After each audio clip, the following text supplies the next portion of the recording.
Good morning, good morning, good morning, good morning, good afternoon, good evening, good night. Hello, hello, hello, and welcome back to stream. Woo-hoo. Today we're just doing some hanging out and chatting, possibly making some recording content for editing later. Probably if I can get myself around to it. The success of the first year review thing is good. I'm glad it's being seen, which does make me feel like I'm like, well, maybe I could dabble in perhaps producing other content.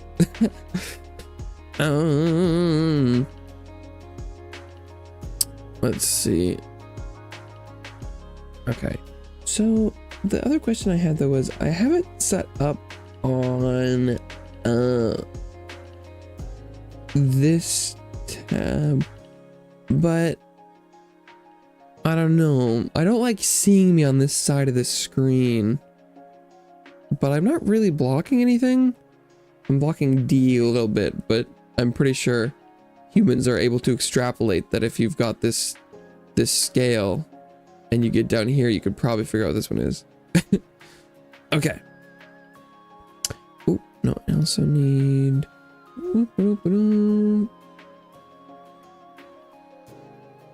Okay, so what I was thinking I would do is base this off of the same year window of June 20th to June 20th, I think was what I did.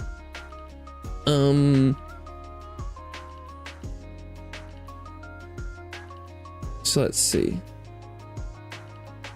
To start off with, we have, and then I was using thumbnails. Okay, so Dragon Age 2 is a game. Bing, is a game. Okay, let's see. Wait, and then how much landscape portrait round? I might go with no crop for now. Oh, sorry, to put that in S. So actually, interesting thing with Dragon Age. Okay, can't put it back.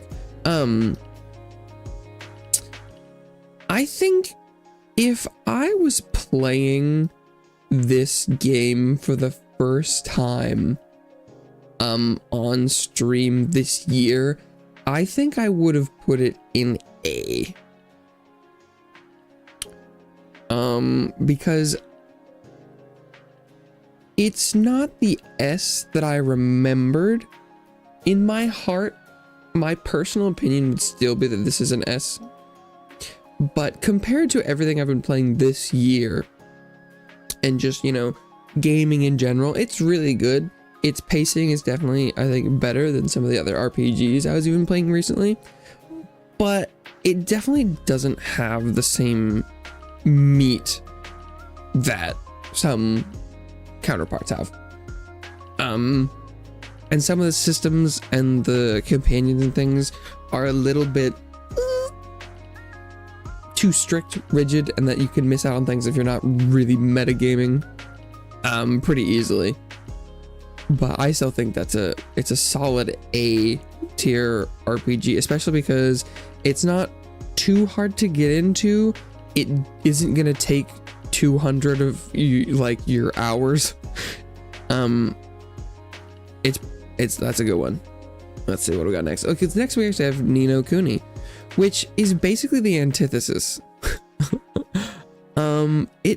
This game I think took way longer to play than it should have. Oh god.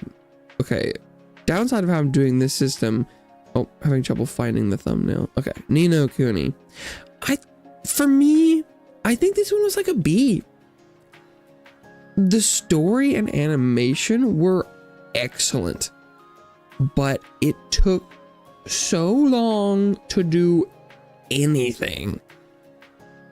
Like, you get the same story. I mean, right, this is going to be a complete, like, hyperbole. This isn't true. But you get, like, you know, the same level of story and characters as you would get from, say, something like Dragon Age, but it takes twice as long for no reason. I think part of that is to do with the combat style. But that doesn't mean I like it. And I'm trying to be objective here as possible. But like, this could change depending on like, if you're like, I want to sink, you know, 80 hours minimum to finish something. I think that it only took me like 40, but still, I didn't do, well, I feel like I put in a pretty equivalent try to both of them. I did all the things that I myself, you know, was just stumbling across without going and looking for things. But man, Ni no Kuni was rough. That's probably also just a difference in RPGs, but put in the grand scheme of things, this is probably where I would drop them for now. Okay, let me scroll. Oh, Rabbit and Steel. Okay. Ooh.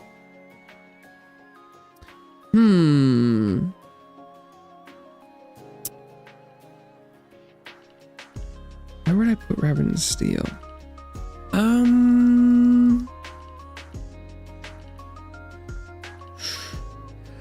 Okay, I think I would have put it in A back when I was playing it. Now I'm thinking it's probably more like a B. I bet I only got to play it so far. I've only played it with friends once. I think if I got to experience more of the game, it could go higher. But for right now, it's really good. The systems there are really awesome. I probably just have not given it enough time. Well, what's okay? Wait, let's see. Also, what is my playtime on Rabbit and Steel right now? So let's see. I think I played Dragon Age for 23.4 hours. So that puts that into context. I've played Rabbit and Steel for 14.9. And then, oh god, to find my Ni no Kuni one, I'm gonna have to go. Just gonna, you know, throw out some numbers just to contextualize things maybe a little bit. But I think it's really good. But I think for me right now, was it not gonna? It's not gonna tell me how much I played because I uninstalled it, isn't it? Shit. Well, those were the try.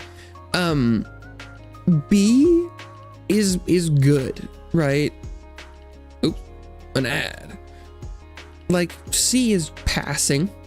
It's like this is fine. This is good.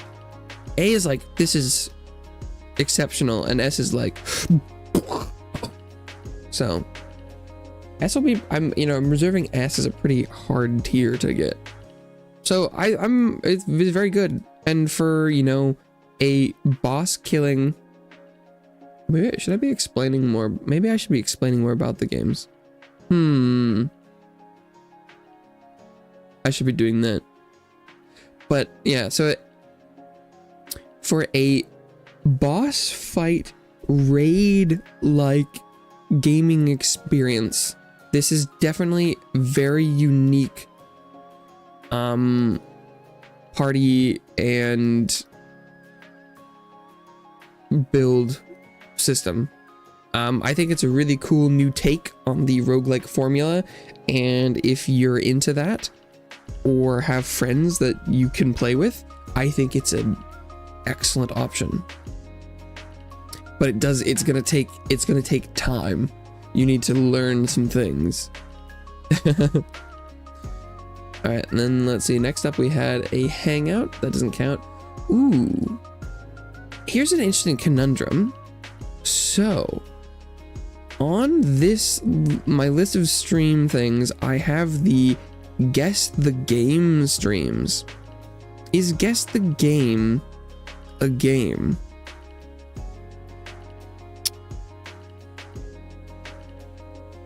let's assume that it is. Guess the Game is a website where you can go and guess the game based on pictures. I think it's an incredible idea. It's also very much up my alley. Comes out every day like a Wordle. I think it's dope. Is that an A? Okay, we'll give it. I really like it, and it personally melds with me, so it's probably an A for me. But for the public, it's probably like a C, right? It's simple, but for the novelty of the idea, I'll bump it to B. That's where we'll put it. Oh, and then Sushi Bot, Rolling Hills Sushi Bot. Where are you? Oh, did I not call it Rolling Hills?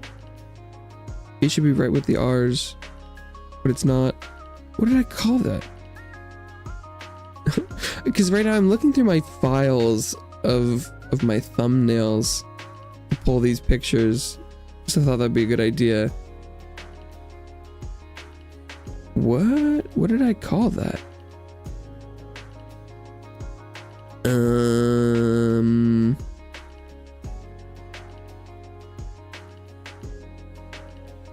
Did I call it Sushi Bot? Maybe? Because is that what the game's called? I mean, the game's called Rolling Hills. But maybe I called it Sushi Bot? No, definitely didn't. What did I name this? Oh, no, oh, how did I miss that? Okay, no, it's called Rolling Hills. Okay, here it is.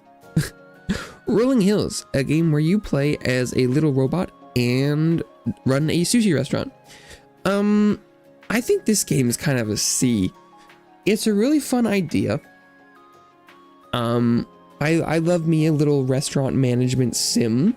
I love, it kind of also had a side of like Stardew Valley little city town thing, which was really cool. So you're like making friends, you're placing furniture, you're doing all sorts of, yeah, it's kind of like an Animal Crossing sushi game. I think where this really falls short though is that the restaurant running minigame is brutally simple. You don't make the sushi, it just comes out of conveyor belt and you're just matching types. Someone says they order a color, basically like I order green, or someone orders blue. It's the, green is veggie, blue is fish, but you just match the colors and then like try and match the number from the conveyor belt to the people, and it is not engaging in any way. So I played this game on stream and it's really fun. If you have it on Game Pass, I would definitely check it out. Dragon Age, Ni no Kuni, and Rolling Hills are on Game Pass. And it's worth trying out. It's fun, but I did not finish it because the end grind wanted me to play too much of the mini game. But I think I played about 7 hours and I had a good time, but it is not gonna break out of the formula. Okay. More Rabbit and Steel next. Oh, Humanity. Humanity is another one that is on Game Pass. Let's see. There it is. Whoops. Well, there's the pic. If you wanted to see it up close.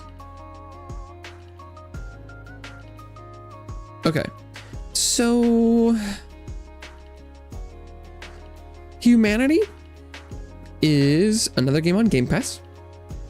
You play as a little spirit dog that is guiding lemming-style swarms of people.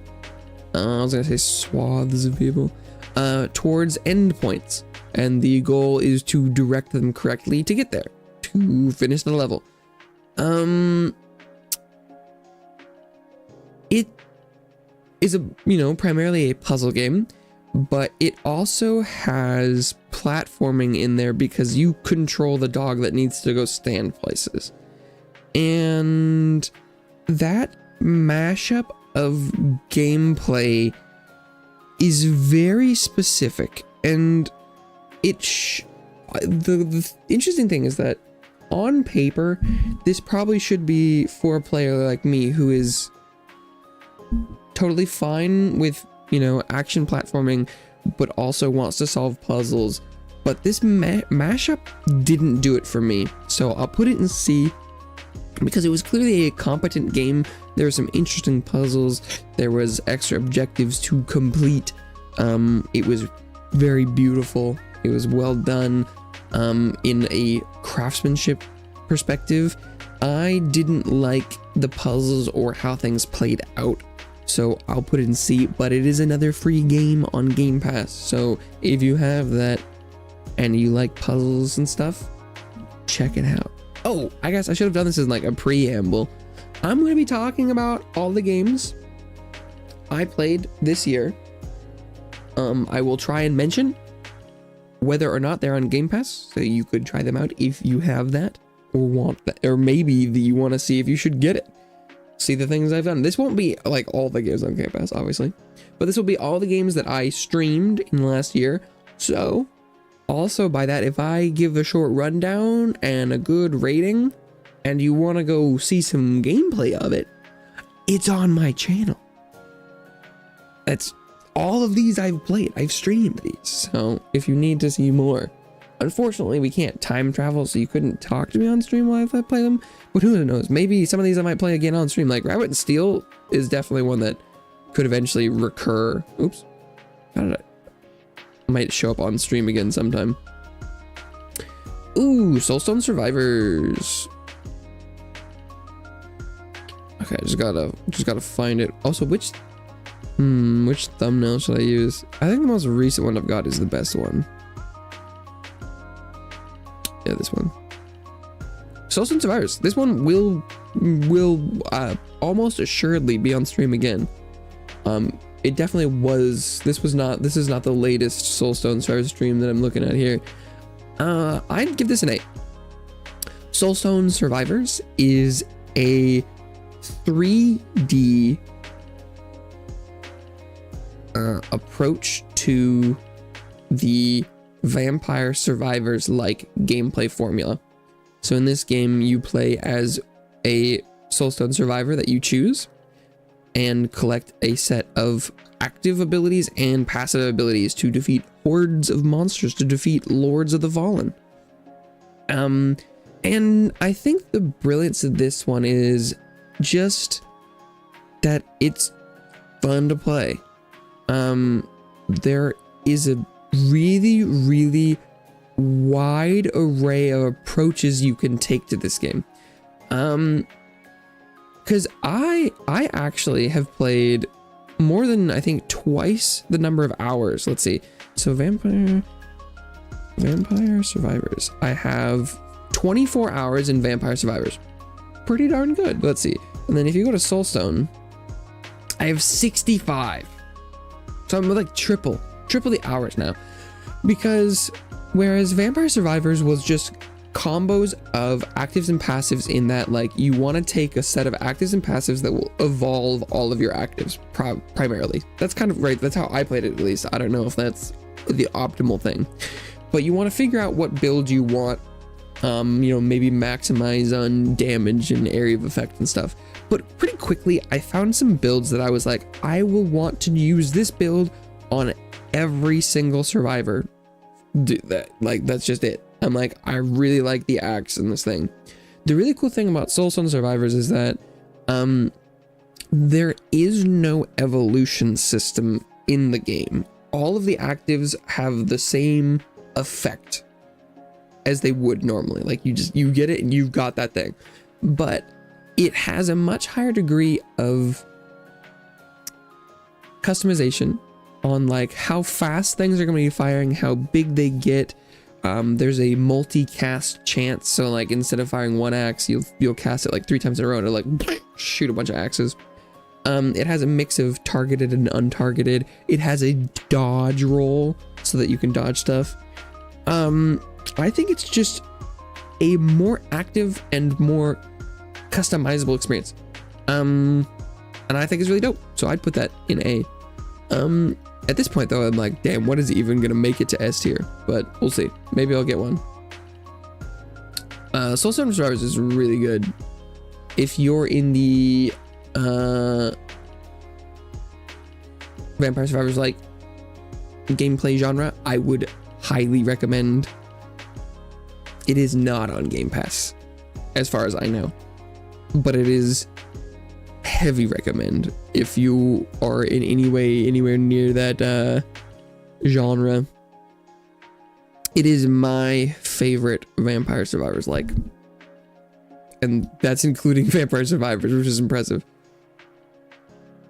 Okay, next up is the Galactic Air. This is from Game Pass.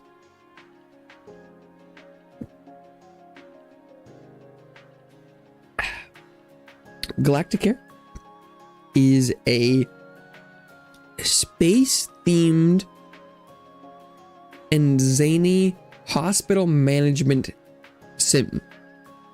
So you will run a hospital in space where aliens will come to you with ailments of all types, sorts, and kinds. But they will show up and they will have sort of wild stuff. Like someone's gonna show the, like, you know, some of the diseases they have are like there's a parasite eating their arm and there's like this giant thing on them, or like they're like, oh, someone melted metal all over my head and you need to shoot lasers to get it off.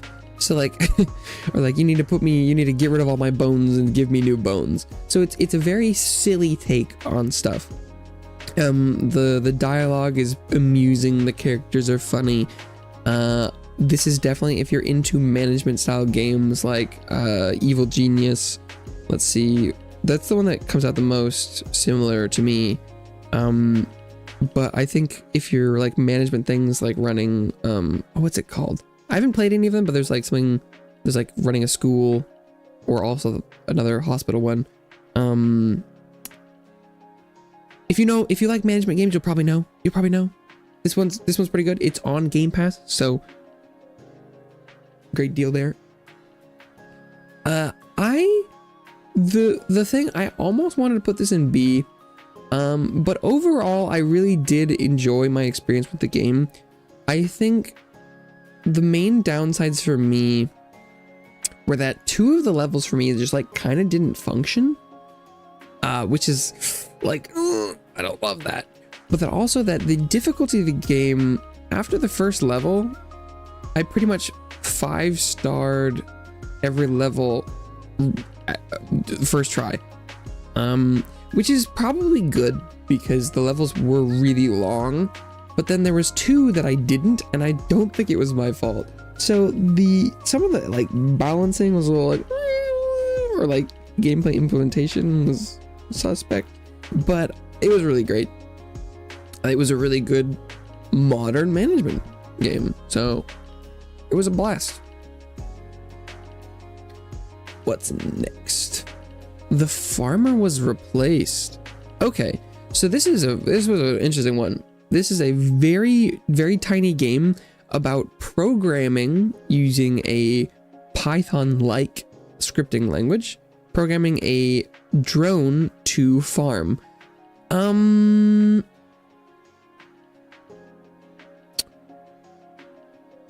I think I will put this in B. If you do not like programming, or like open-ended, pretty high-tier puzzle solving, this will definitely be lower for you if you were doing this. I think this is a very neat idea. I'm a big fan of incremental games like harvest wheat to upgrades to get to harvest more wheat, which this is sort of in that realm. It's like an incremental drone programming farming game. And it's a really cool idea that I wish had leaned into more of the novelty side than the like educational algorithm teaching game, because that's sort of what it devolved into. was for a while I was like, oh, I was kind of just doing like fun stuff and writing little scripts to harvest weed and then trees and weed, or I think it's grass and trees, and then there's, you know, doing like some pumpkins and some sunflowers and stuff. But it very quickly got into like pretty hardcore computer science algorithm solving stuff, which not my favorite thing, and that's coming from someone with a degree in it. So definitely not for everyone, but I think it's a super great idea. I think it was done really well. If you're into incremental games, I would consider going and looking at some of my stream, or just going to the game page on Steam. This is not on Game Pass, but if you're into incremental programming, or, you know, incremental or programming, or both, I would consider looking into it. But this is definitely not this is 100% not something I would recommend to everyone. But I do think it was done well for what it was attempting to achieve. Ooh, okay, I've got a Risk of Rain stream here, which is funny because I think I've played actually very little Risk of Rain on the channel. Okay, Risk of Rain is hard. If you had asked me to talk about Risk of Rain years ago, I would have put it in S probably, but I think for now I'll put it in A. Risk of Rain 2 is a really good rogue light. It's a genre that is almost different. It sort of feels like it was the like middle point to roguelike to Vampire Survivors, like, where it is a game where you pick a character and you go out and you acquire items, and those items will define your build. They might affect your character's abilities, but they also might just generate their own things. And it's a genre of game where you go out and you try and find things, but you're basically fighting against the clock to acquire as much power as possible to out arms race the game and see how crazy of a build you can get. And it's super awesome. It is super fun. And would highly recommend to anyone who loves anything of that genre. I think I probably would have put it S. It's really fun to play with friends. Really fun to play solo. It's got a ton. I mean, how many hours have I put in that? It's probably lower than I think. 163. That's pretty good. I've only played Soulstone Survivors for like 60. So I've played Risk of Rain 2 for like 100 more hours. So clearly a lot you can get out of that game. I don't know if my stream is the greatest resource to go watch there. I was trying something kind of specific, I think, and it didn't play out super well, but I definitely heavily recommend. I don't believe that's on Game Pass. Okay, let's see. Next is, I think, Big Kitty. Little Kitty, Big City. I'm gonna put this in B. Little Kitty Big City is on Game Pass, and it is a game where you play as a little kitty in a big city. It's a exploration game where you fall out of your skyscraper apartment home and must return. So you gotta go around, you gotta collect things so that you can get your climbing stamina back up so you can climb the tower to get home. But you go around and you can collect and wear little cute hats. So the game is adorable. You play as a little cat, you do cat things, you knock stuff off. shelves and tables, and you go and you steal things from people, and you can run to their legs and get them to drop their donuts and steal things, and you can catch birds, but then you can wear little cute little hats. You can put a strawberry hat on. You know, I feel like I'm kind of talking myself and moving this into A. It's really, it's great. It's really good. It's on Game Pass. I'd try it. Game glitched when I get it first. The controller wouldn't work at all. Very sad. Oh. I do think that was, I couldn't get I couldn't figure out what the emote button was on the controller. I'm not sure what I don't know what platform it was designed for originally, but yeah, it didn't work quite right. But I play a lot of games that don't work quite right for controlling/controller. And so I mainly blame that on my platform. I guess it could depend on other things. I also have a pretty high tolerance for jank. And so just from like the experience I had, basic movement, exiting, talking to people that didn't work. Super cute. Yeah, no, I got that. It sounded like it just didn't do anything at all.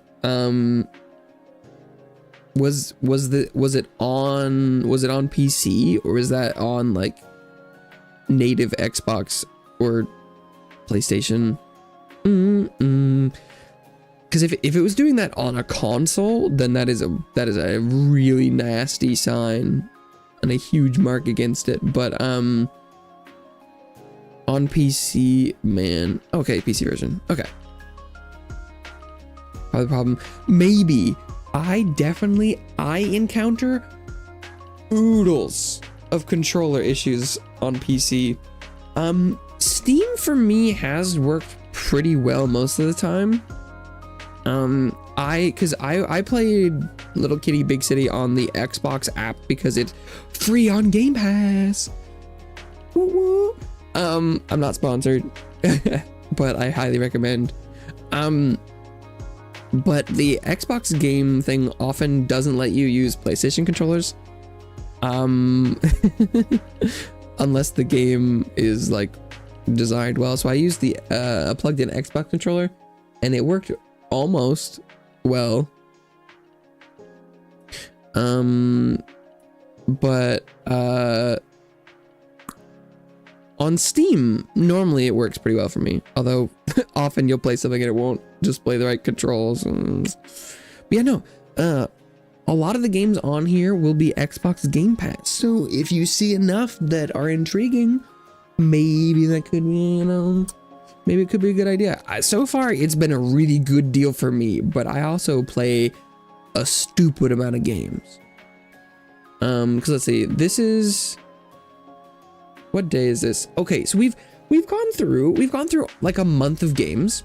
We started with June 20th, and we're Little Kitty Big City was May 21st. So we've gotten through like a month of games here, but there's a couple more months. But next up we have Chance of Sennar, which is also on Game Pass. The Chance of Sennar is a, you know what? I'll put that in S. It is an incredibly unique puzzle game. I think there were definitely some shortfalls. There were some really nasty puzzles. But I think the overall experience of this game was such a unique concept and implementation that like I definitely would recommend trying to play this game to probably everyone. Yeah, it's in the upper left displayed on purpose. Cool if so. If not, thought I'd let you know. No, all of these ads, right? This is just a web page. Yeah. So you get some cultural immunogestion support. Ooh, food buttig. Perfect slice, spiced and priced, safe way. Ooh, yeah, no, this is just web page stuff, right? Oh, there's some banners down here too. Ooh, what's this? Yeah, no, it's just webpage ads. Was this like Assassin's Creed or something? Probably. Oh, they got guns? I'm not sure what that is. Whoa, there's like a basilisk thing? Is this like New World? I have no idea. Yeah, no, these are all just ads. Some of them you can X though. That's kind of cool. VRBO, woo! But yeah, Chance of Center. Super incredible language-based puzzle game. Basically, you're going up the Tower of Babel. I don't know how you want to say it. But every layer of the tower speaks a different language that you will have to decipher. And then you're gonna, try and piece together what's going on in the tower and how to get through things. And it's super unique. It is definitely 99% puzzle game. You will need to. Oh, it's Greedfall. Greedfall 2. I didn't play the first one. Definitely super unique puzzle game. If you're into, figuring things out, I would highly recommend it. But I'm gonna try and say as little as possible about it because that's sort of the mystery.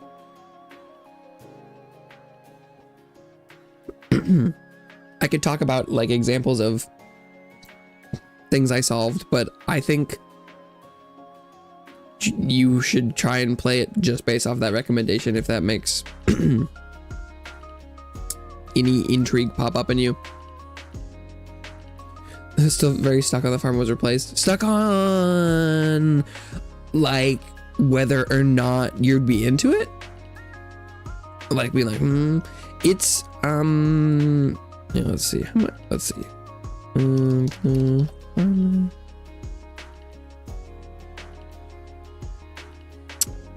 I think I played it for like 8 hours. Oh, you're like literally stuck. Oh, you can't make the farmer move to every square. Skill issue. I guess it probably depends on how you are attempting to get the farmer to move to every square.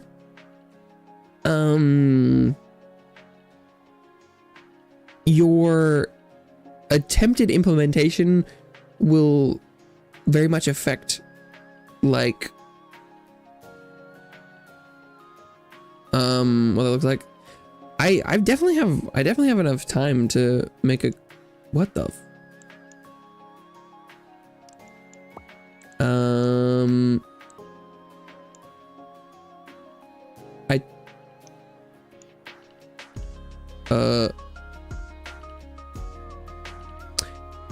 I tried to launch the game real quick because I definitely have enough time to talk about it, but it's launching on the wrong monitor and the UI does not work over here.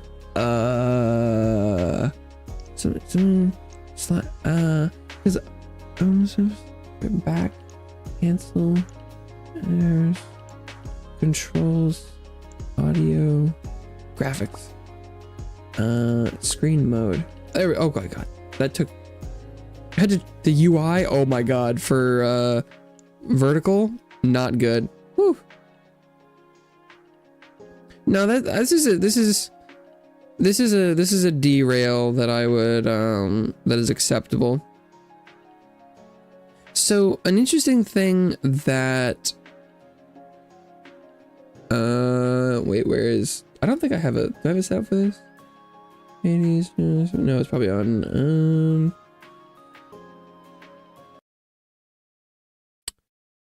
what game were you? Oh, Descendant. Well, I'll have to switch that back.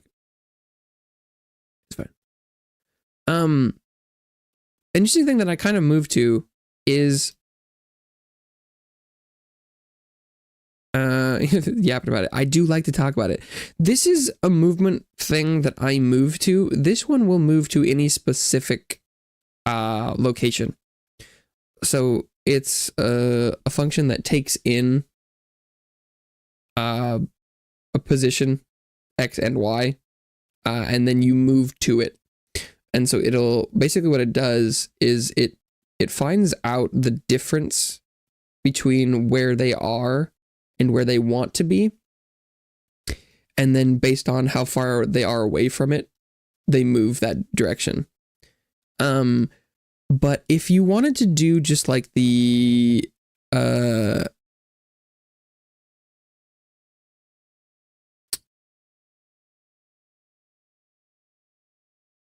so what I did is, for my basic movement for these like first ones, I just built-in or function defined. They're just variables. So east west is right now it's nothing, but now it's going to be a number. So east west will be a number equal to the input position X minus where it currently is.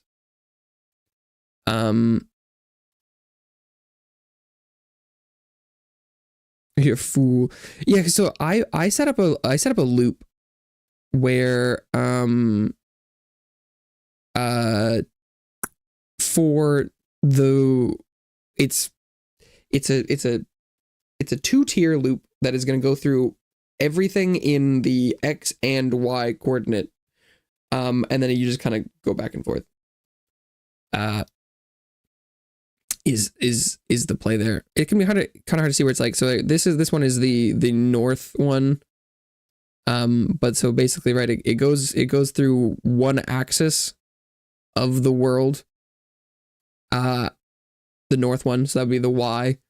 So it'll go through, you know, every single vertical block, and then once it's done looping through every vertical block, it just goes boop, it just moves one to the right.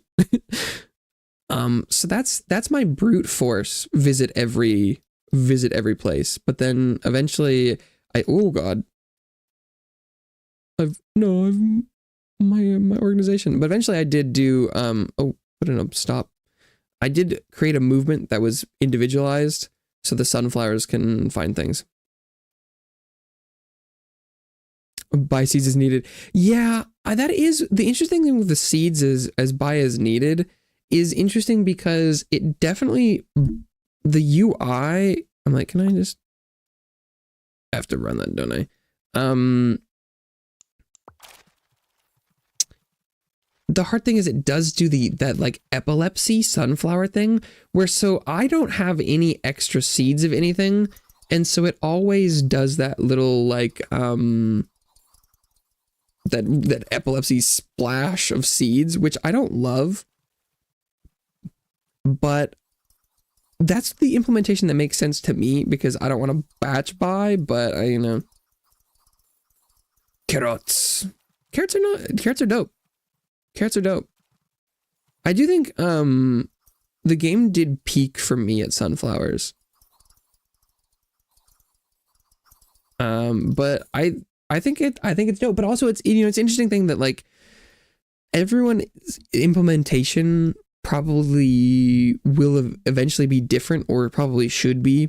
And that's, I think, probably the best, you know, the beauty of the game. But like I think the beginning of the game I did really enjoy. I think it strayed a little too far into the computer science part for me. Restock function buys up everything to certain levels. You definitely could. Because the interesting thing to me is they're basically functionally the same, except for that the way the UI was designed makes it seem like that is not how they wanted that to go. Which is, I went to the wrong place. Which is funny. Because like they easily could have just put like the seeds on, say, like another row, and it wouldn't have affected anything. You could also pretty easily just like buy all the seeds. You could do, you know, your world size squared, and then buy that number of seeds, because if you're going to plant one on every block, that's another easy way to do it, is every time you start your loop, you just, you know.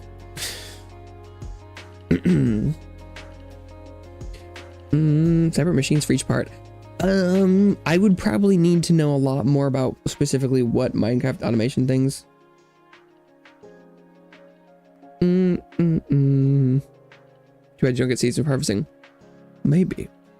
I guess I don't know exactly what they were going for with the whole seed purchasing thing, or why that was included really in the game, but I'm not sure.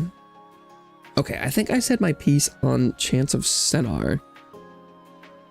Let's see. Hades 2 is next. Oh, where are you? Where are you? Farmer game is better have a water drone and plane. Oh, I see. I see. Because it's all doing the same thing. I do think it was interesting that they didn't have a function where you could add more drones. That does it does fit in with the theme. Okay, let's see. Ooh. Multi-threading, baby. but alas. But yeah, no, you'd have to, it's everything is, you could, I think you could pretend, right? You write a bunch of separate functions or, you know, files that have things that you pretend like they are different drones. And then you write one master controller that pretends like it is running multiple drones, just one at a time. I think you could probably think of it like that and do it. I bet. Hades is an S. Hades 2 is an S. Hades 2, not on Game Pass, I'm fairly certain.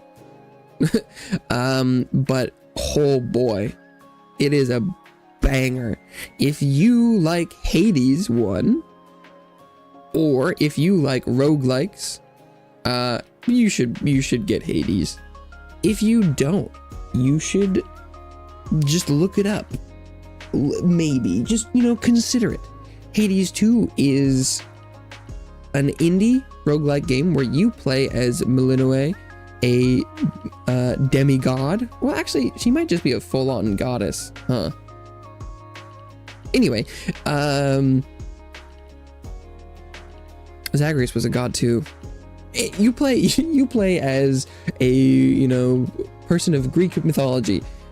You go and you fight enemies from Greek mythology. You acquire boons from the gods of Olympus and beyond to do battle and avenge your family. It's got awesome combat, awesome art, awesome characters, awesome music. It's dope in like every way possible. It's got all the things. It's incredible. It's not done yet, but I would highly recommend.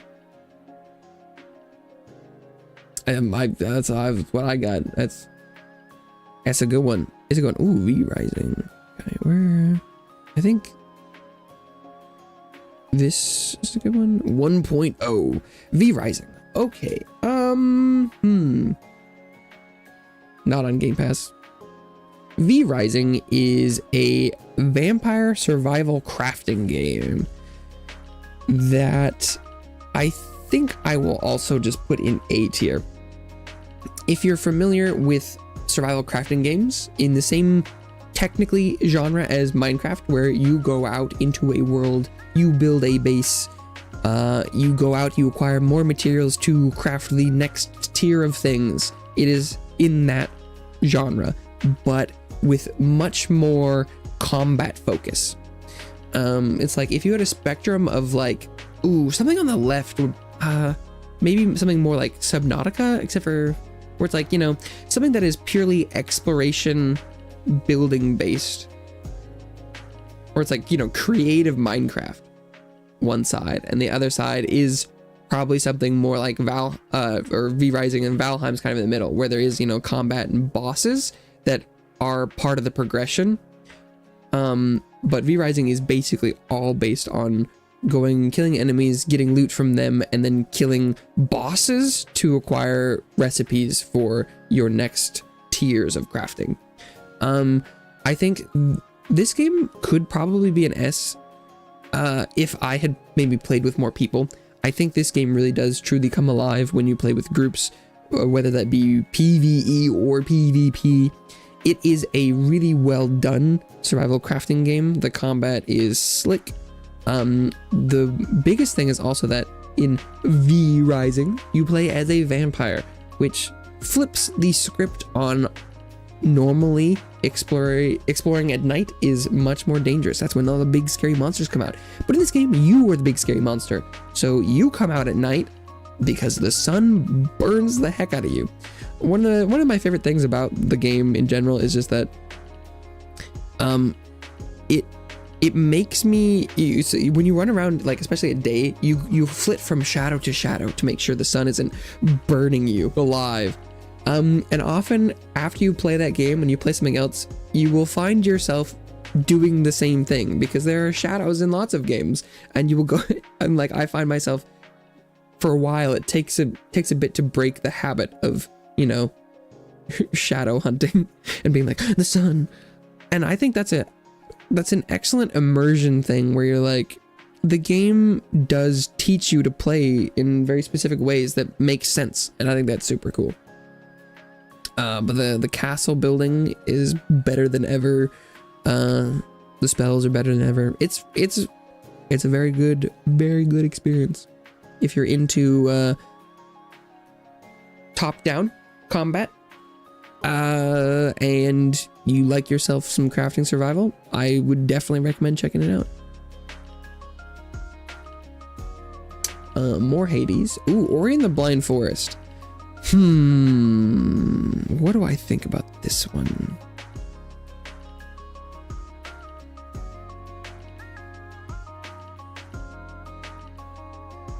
Also, can I even alphabet? Where are you? Where are you? There it is. Okay, Ori and the Blind Forest. Ori and the Blind Forest is on Game Pass for free. It is a, why can't I think of the name? Metroidvania, I believe would be the correct term. I think I'm gonna put it in B. That's probably pretty controversial to the right people. It was an incredibly beautiful game, and I enjoyed my time playing most of it. That being said, I think there were some portions of the game that were unreasonably brutal. Like, there were these escape sections from the end of each zone, kind of like, you know, you're playing through like a Zelda or something, or you're playing through a temple, right? You play through like a dungeon area, whatever, and you get to the end, and then there's like a kind of either, you know, boss slash environment encounter where you have to outrun rising water or you know, lava, etc., etc. And they would require you to do basically perfect platforming for like minutes, and there was no save points, no nothing, and it was like it demanded quite a lot of precision that was not expected in any other portions of the game, which was just it diluted the experience a little bit for me. I think it was a good story. I think it was beautiful, but it didn't feel like it was difficult in the right way for me. This is definitely one I would not recommend to a lot of people if you didn't know what you were getting into. But like, if you like Metroidvanias, then it is probably something you've already played. So that's probably what I'll say about. Ooh, unpacking. There it is. Unpacking. What would I give unpacking? I guess I give it an A. Unpacking is short and sweet. It is, I think, a really interesting take or experience for storytelling. That, you know, right, the only storytelling there is in this game is environmental. It's a game on Game Pass, where I didn't really mention anything about Ori, huh? It is a game where you play as someone unpacking boxes. Hello, Xeon. And so you have to learn about like your life or the life of the person through what comes out of their boxes. So it's really fascinating to see, like childhood room, college room, stuff, it's a fun experience. I would definitely recommend it if you have Game Pass, checking it out. It's technically maybe a little bit of a puzzle game. You have to make sure everything fits. But I think it's a pretty good experience. It was fun. It was pretty fascinating. Ooh, Evil West. That's a good one. Oh, I must have missed. So Evil West. Oh, no, there it went. It went. Evil West is on Game Pass. So definitely check that out if this makes you interested. Evil West is a beat 'em up, shoot 'em up vampire slaying FPS / fighting game. Fighting isn't the right. It's a like hack and slash kind of. It feels like it plays a little bit kind of like a Devil May Cry Bayonetta-esque. It doesn't have the same combo system music score thing, but it is definitely A tier. It's got a pretty good story, but it's just a very visceral vampire fighting game with some it's got the characters are serviceable. It knows what it wants to be. It's like hey, you want to blow up vampires with lightning fists and tornadoes and a big gun and some explosives? Yeah, punch the vampire, pull out its heart. Where it's like, it feels like it's like a slower Doom. It's like if Doom was walking into an arena and then just like beating all the demons with your bare fists and a little bit of guns. It's if you want a visceral vampire pulverizing game, Evil West was a surprise hit. I think it's slept on by a lot of people. It was super fun. I had a blast. But it's on Game Pass. So if you have that and you think you would like something like that, check it out. It's pretty darn dope. It's pretty darn dope. I tried it on a whim, pretty much, and I was very happy. Ooh. The next stream on the list is Grand Blue Fantasy Relink. The hardest thing here would be what thumbnail do I pick for this? I have a lot because I've played a ton. Maybe we go with the OG. This one. It's it's just like me and the characters. Good timing for Xeon to show up. I think I will put this in S. This one will be straying probably more towards biased opinion. Let's see, because how many hours have I put in Grand Blue so far? You could do a series where you play every free game in alphabetical order until you die.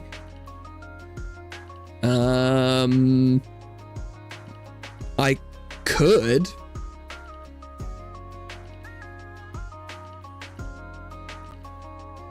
Okay, Steam doesn't want to tell me how much I've played unless I update it. It doesn't work for some games.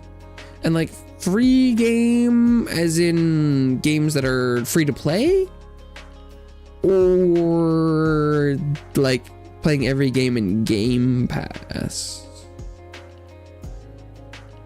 It doesn't work for some games. Or like how long do you play it? Free on Game Pass. I see. I could. I don't think I want to. Wow, I thought I could go ahead and check how much I played on Grand Blue real quick. Wait, if I go to games in the profile, it should tell me, right? I have played for 308 hours. That's a couple. Grand Blue Fantasy is not on Game Pass. I played it on Steam, but it is a how should I describe it?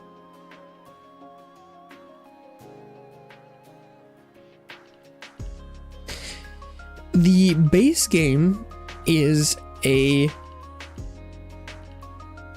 anime hack and slash story about a crew of sky explorers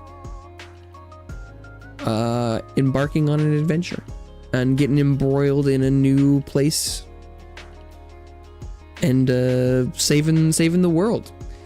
The end game is a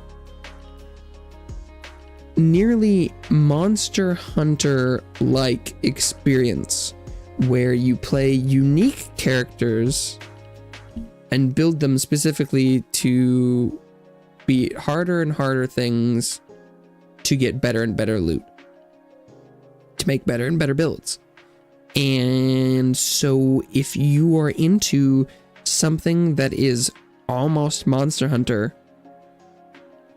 but is even more anime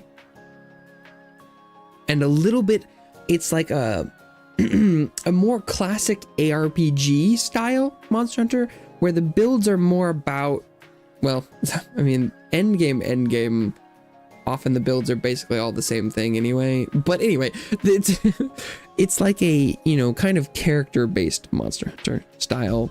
Go out and quest, fight thing, get stuff, repeat. And I think it does that really well. So I would highly recommend, but definitely not for everyone.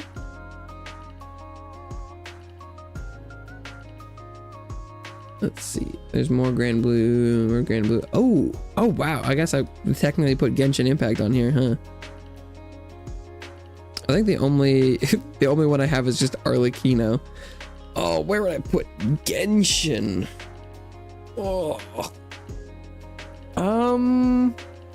Genshin is not on Game Pass, but it is free to play. So I guess the game is also free to play. I didn't mention that. Still haven't beat Final Lucilius. I think I loaded up Final Lucilius once and I quit. I was like, I'm not doing this, and I haven't gone back because he doesn't have anything I need. So I haven't felt the need to go back and even try it. I don't think I've failed that yet, but I've only played it for like a couple minutes. I was like, not doing this, and I just never went and did it because you could just do regular Lucilius. But yeah, no, I haven't either. I don't think. I think so. I'll put Genshin in A.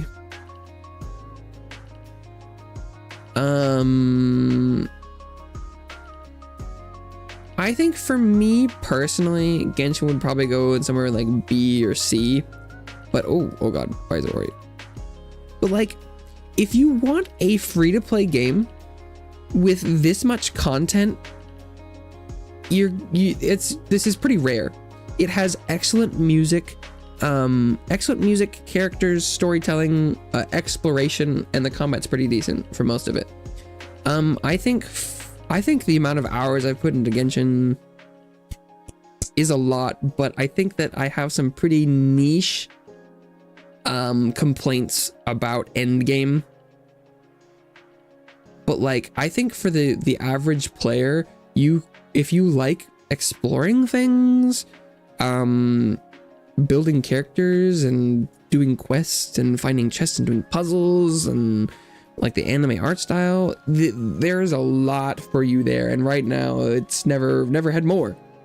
So I think that's an excellent thing to try. If you haven't played it and you like any of the gameplay things, you should probably check it out. If you played Zelda Breath of the Wild, probably should check it out.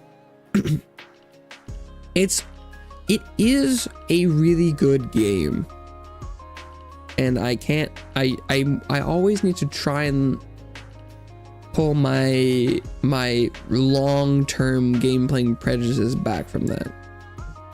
Trying the new game Zenless Zone Zero when it launches? Nope. I haven't seen anything that makes it look like something I would like to try.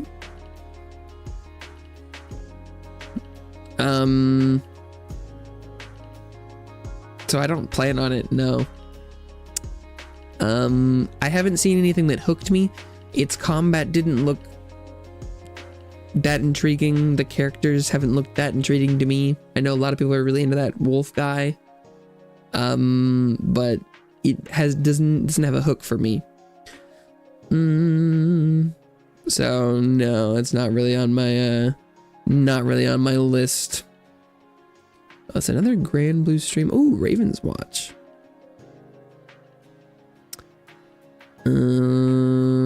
Oh god. This one. Raven's Watch.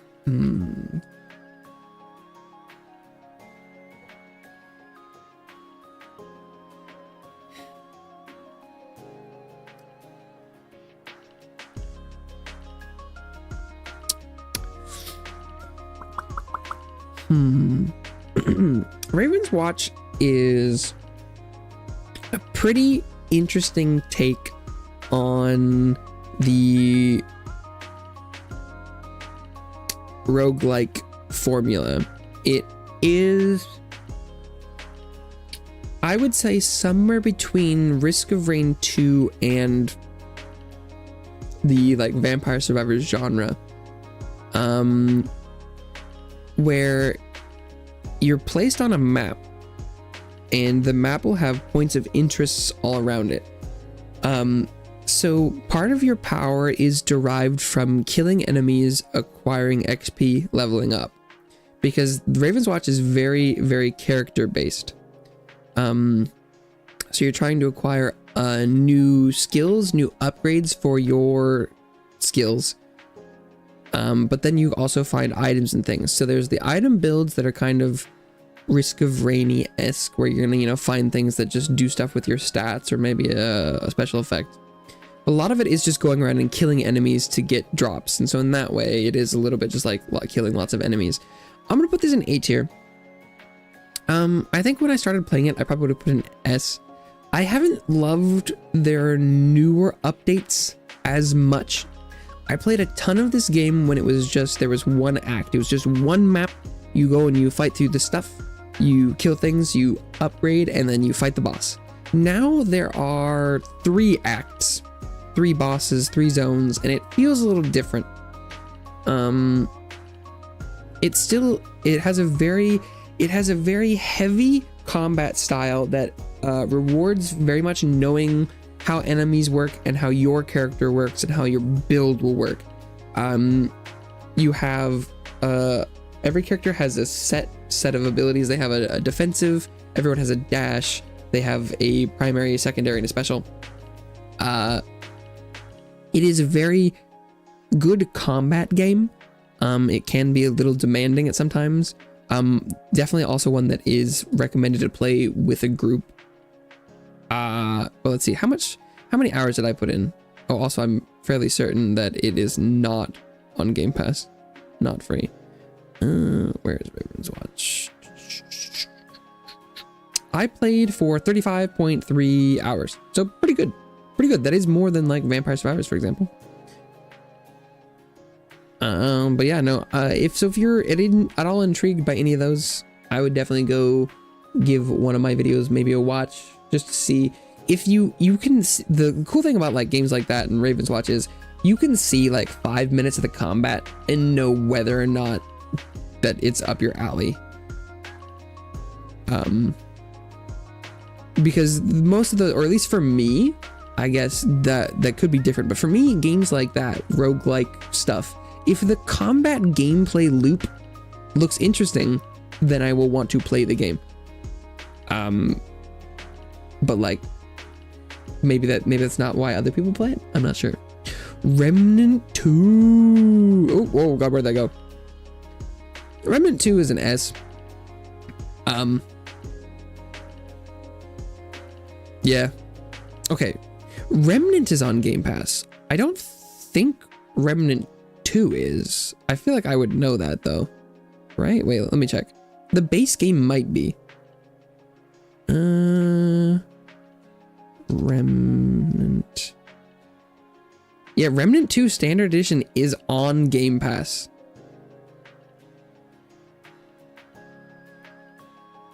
So, technically it's on Game Pass. I own the Ultimate Edition. I bought that bad boy, so I get all the DLC on Steam. I paid for it. I would pay more money. Remnant 2, if you are unaware, is a Souls-like third-person FPS. I mean third-person, first-person shooter. Yeah, that makes sense. A third-person shooter. A 3PS.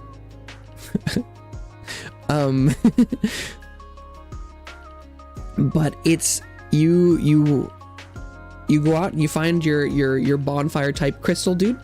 You go out and you kill stuff. Remnant 2 is a take on the Souls-like formula that leans more into the like puzzle solving gunplay building game. It is also definitely highly recommended to play with friends. More so than standard Souls games, it does benefit from playing with others. But it has really good gunplay. It has a wide variety of guns, melee weapons, skills. It has a ton of things to find, to unlock. The bosses are good. There are tons of secrets, puzzles, quests, and things to do. It is very good. It is very good. If you at all like Souls-likes and also like FPSs, then you should play it. You should play it. You should get the Game Pass just for that. Although it doesn't have the DLCs in the Game Pass version currently, so you should probably just buy the Ultimate Edition. But I do think I will say, if there's like any two of these that seem like you would play, then you should probably just get the Game Pass. Cause like it's worth it if you play like a game a month. Okay, let's see. Let's up. Next up is Death Must Die.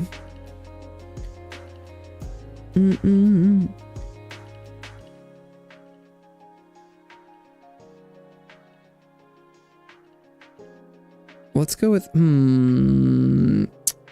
which thumbnail do I want to use? Should I use this one? With this the big Earth lady on it. Sheesh. The other thumbnail also has a lady on it too, because that's Death Must Die is basically what you would get if you crossed Vampire Survivors with Hades. The gameplay loop is very much Vampire Survivors, but the upgrade system is very much Hades. So you'll get boons from gods, and these ones are kind of just a non like any specific religion canon pantheon. There's like, you know, there's death, there's Death's daughter, there's a winter, there's a summer. It, you know, some of them are the same. Like there's the, you know, god of war who's kind of Ares like, and this lady here is the goddess of earth, I think, maybe. But really awesome art style, with gods that show up and have little dialogues and things and characters to pick from. It's a really competent Vampire Survivors. Like, let's see, where is that in my playtime? Where's Death Must Die? I think it's a little on the low side right now. It's at 17.6 playtime hours for me. But it is currently, you know, being developed, and they keep coming out with new updates and stuff. And so I will definitely keep coming back and checking it out. I think it is slowly trying to carve out its own niche, right now it is mostly set apart by its use of loot and skill trees. So it's like a lot of the characters' power is based on what equipment they have, and the equipment can kind of do some different things and stat-wise stuff. That's currently what sets that apart. I'm really looking forward to how it develops. But if you're into that genre, I would maybe try it. I don't know if it's not like wouldn't be my like first recommendation for like the genre if you wanted to like try something different. But it's good. Sunhaven. Okay. Sunhaven is not on Game Pass as far as I'm aware.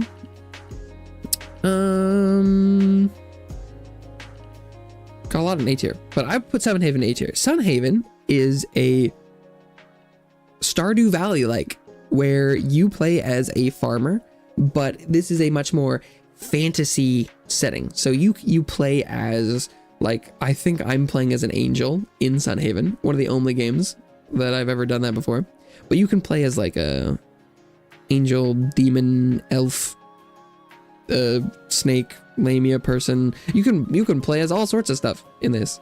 And the people in town, I think to begin with, are mostly normal, but they're like, there's an elf village the other way, there's a demon village one way, and they just added a underwater village. But you grow fancy magic flowers, and you can have pets of things, like you can have your sheep and your cows, but there's like, you can have a phoenix and stuff. It's pretty cool. It's a very magical take on Stardew Valley that I really like, that there is not there's not an energy system. So you can make your farm as big as you want as long as you have the time to go do it. You're not just gonna fall over and die just because you planted 12 plants. So I think it's a little bit even more relaxed, fun take on Stardew Valley. I really enjoyed my time with it. I have not finished it, but let's see. Wait, where's my playtime for Sunhaven? It's gotta be pretty decent. Let's just scroll by. 35.4 hours.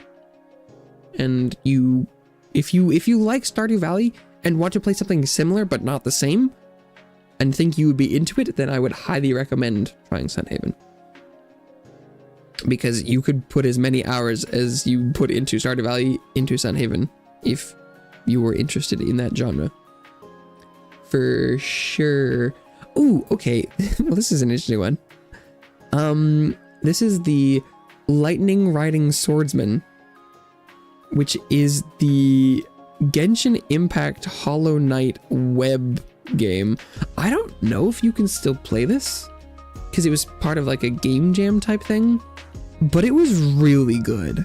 If this was a game, I would put it in S tier, but since it's just like a little mini thing, I'm just gonna put it in A tier. But it was basically a little mini Genshin Impact Hollow Knight clone, and it was really good. It was really good. I don't have a lot to say about that. I don't. Is that still a thing? Like, wait, hang on. If you go to the description, I don't think I put a link to it. Can you still? Oh, if I just look this up, Lightning Swordsman. Oh, I think you can still play it. Yeah.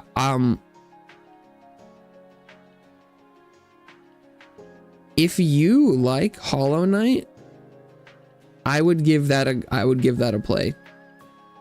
It was really good. It was really fun. It was a great couple hours. It's pretty short, but it's quite good. I would definitely check that out. And then, oh, there's a lot of Sunhaven streams. Ooh, Dragon's Dogma 2.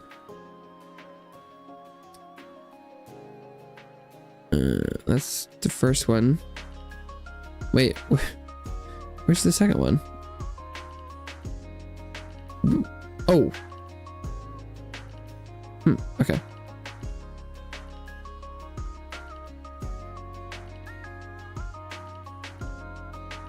Dragon's Dogma 2 is not on Game Pass. Let's see, what is Dragon's Dogma 2? Man, Dragon's Dogma, if you're not aware, is a unique take on the old school RPG style. How do you even describe it? It's like if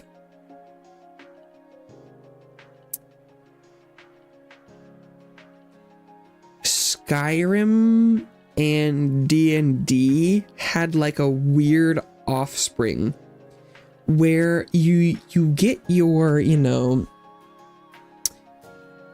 get your character driven RPG story set in a very specific place with monsters and things, but it's got this splash of like, what the zany BS is this? Where like, if you see a dragon, like you can go, or you can go and grab on to the enemies with your hands and crawl on their back and like stab them in the head. You can throw like rocks and barrels at enemies. You can pick up your allies and just toss them into the water and kill them. Like it's like, it's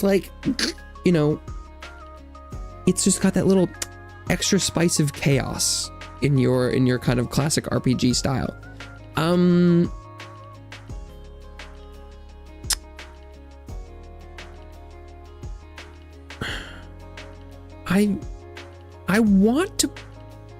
want to put it in S, but I think with Dragon's Dogma 2 specifically, I think eventually I'll probably the first game I think will also be in this list somewhere, because I think it was within a year.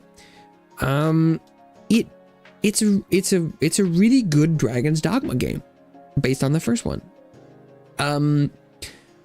but I don't think it set itself apart enough from the first game. It is definitely cleaner, more beautiful, more fine-tuned, but I think they could have done better for a sequel. I really enjoyed my time with it. Playing the different weapons, vocations, doing the quests and things is really fun. But it is a pretty intensive game. Let's see, how long did I play that for?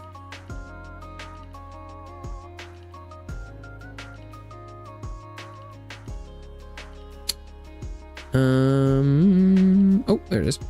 68.1. So you can put a lot of hours into that, and this is something on on par with long RPGs. So and I didn't 100% it, so you could do more. I would recommend it if you see the gameplay and like it. If you like knocking over a giant or a dragon or something, and then like sending meteorites at it, or like hitting it with a really big sword, I can definitely recommend it. But oh man, maybe my throat's going. It is a very unique game style. Also, why is there a second one over here? I really enjoyed it. I do think it is kind of weird that I want to put it in S. But I think stylistically, Dragon's Dogma goes in S, but 2 is just an A. I think you'd enjoy it if you had a good system set up for it. Well, man, I think, you can get on like,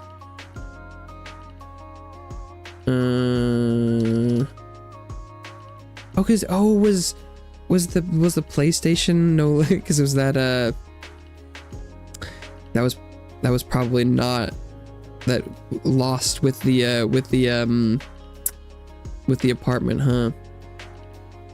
I think I forgot about that. I was like, well, there's a PlayStation there, but that was the before times, huh? Yeah, I do think there was some another friend's PS4. Eh? Oh, I didn't look if that was a current generation one. It did have some performance issues for a lot of people. But you mean that could be an excellent opportunity for Dragon's Dogma, the first one. I think that could be a good middle ground. Maybe it is much older, should play a lot better. Berserker, hello. I don't feel like I recognize you or your picture combo. Rounded off cover paychecks around. Maybe. I definitely, the Dragon's Dogma is very unique, and if it looks like it would be fun, then you would have fun with it, because it's just a zany little sandbox. Okay, it's another Grand Blue Fantasy stream. Guest game. Oh, Against the Storm. Okay. Where are you? There it is. Oh. You get a look at that thumbnail up close. Okay, Against the Storm is on Game Pass. So that's another one that you can chalk up to Game Pass. Against the Storm was a... how should I describe it? It was like a roguelike city builder, where you would do a series of cities, settlement things, where you would be trying to, set up a self-sustaining and expanding settlement. But the build you would go for to accomplish those things would depend on kind of what tech trees you would get based off of rewards. So it was a really competent city builder, but it also had enough different things that made it interesting, because I do think, for me, I do love city builders, but the most interesting parts are almost always the, can I set up an economy? And the fact that it kept, tweaking how that would work, because I feel like I like that system in a lot of city builders, but then I don't want to go and do the same thing over and over again. I'm like, well, might as well be playing an RTS if I'm going to do my same, economy setup, where I'm like, I'm going to craft this many workers and put this building near these resources and stuff. So Against the Storm had enough variation for every settlement that it was kind of interesting to, puzzle together which tech trees you were going to use to produce the correct resources and things. That's definitely one that I was going to play more, but I totally forgot about that. If you're into city builders, and have Game Pass, I would definitely check it out. If you don't have Game Pass but still like city builders, maybe look into it a little bit. It could be for you. I had a blast. I would definitely play more of that. I forgot about that. Oh, okay. Well, next on the list we have a little game that some of you might know. Now, oh god, which thumbnail should I use for this?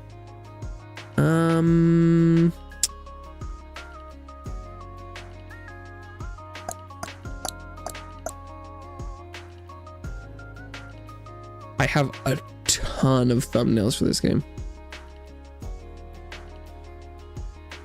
Let's go with my most recent one, because it's the best looking thumbnail I have. And this thumbnail is for Elden Ring Shadow of the Erd Tree. Technically, and if we're going through the window of June 20th to June 20th, Shadow of the Erd Tree does not fall into that category,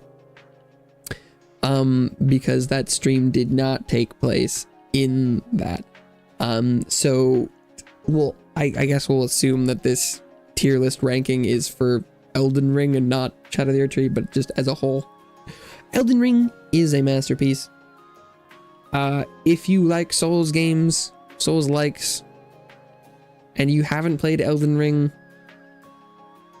I don't know what you're doing, but you need to go buy it and play it. Yeah. If you think you'll like it, you've probably already played it, is what I would go with. I do think now, though, we are seeing a little bit of fallout / blowback for Elden Ring getting a little bit bigger than maybe its intended audience. I really loved seeing Elden Ring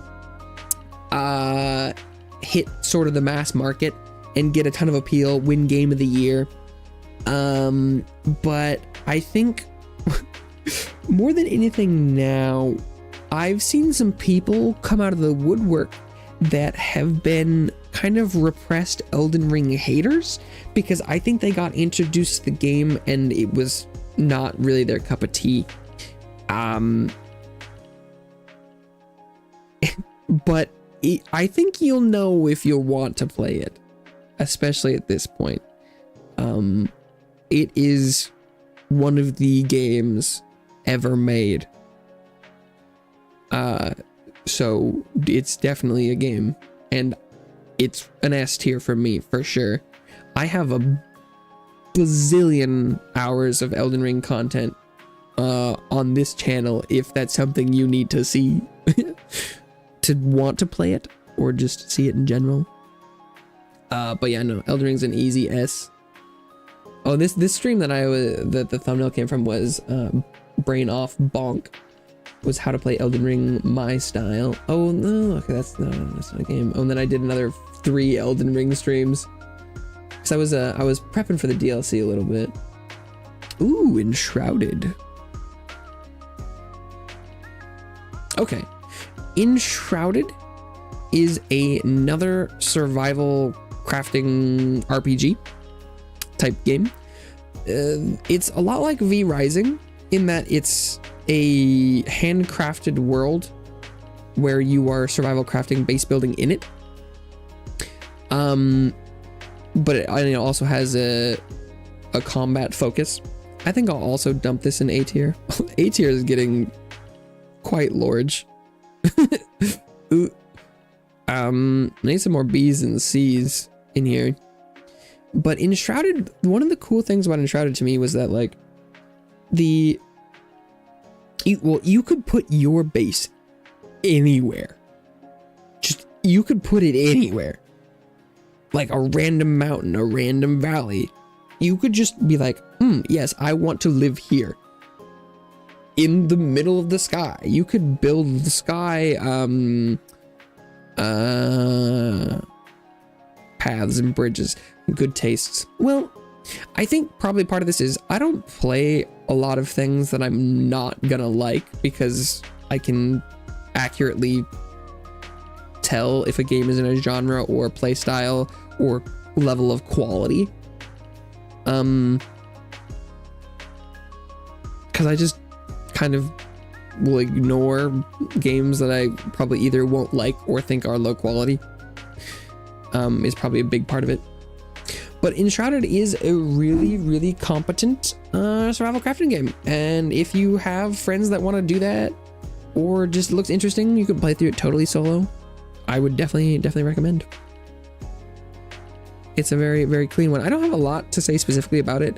One thing I will mention that is it came out really close to Pal World, which is another survival crafting base building game, and people played a ton of it too. So it is very competent that it was able to compete with one of the most spontaneous releases of all time. That'll probably be one of the next games for the list. Grand Blue gets the game.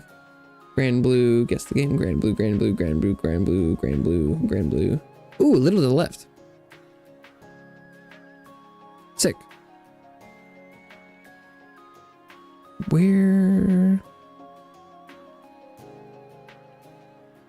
Where's that thumbnail?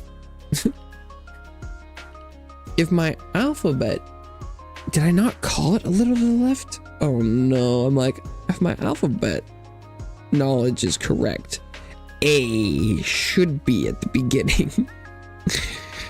But I'm not seeing the a little to the left thumbnail at the beginning, which, oh yeah, I called it little to the left in the file name. That would explain it. Okay. A Little to the Left is on Game Pass. It is a whoa, what happened here? How did this happen? Look how far my mouse is from the image. What the fuck? Okay, anyway. I mean, because it's not B for me, it's an A. It's a puzzle game. I think I would call it an organization puzzle game. It's about trying to figure out what the level wants you to do with organizing objects. It might be putting them into a drawer, a closet. It might just be a series of buttons or rocks that you are going to organize on screen. I think the cool thing is that levels often have more than one solution. That, you know, if you get a series of buttons, you could organize them by shape, number of holes, size. And it's, you know, it's an interesting take on things where there are multiple ways to solve a puzzle, because organization is not just one solution. And so that's kind of cool, but it's also a little bit infuriating. And sometimes there's also a cat, which is kind of cute or infuriating. I don't have a particularly lot to say about that one. It's a pretty good little puzzle game, but it can be a little hard at times. I think it does have hints and stuff. Oh, that's a lot of Grand Blue.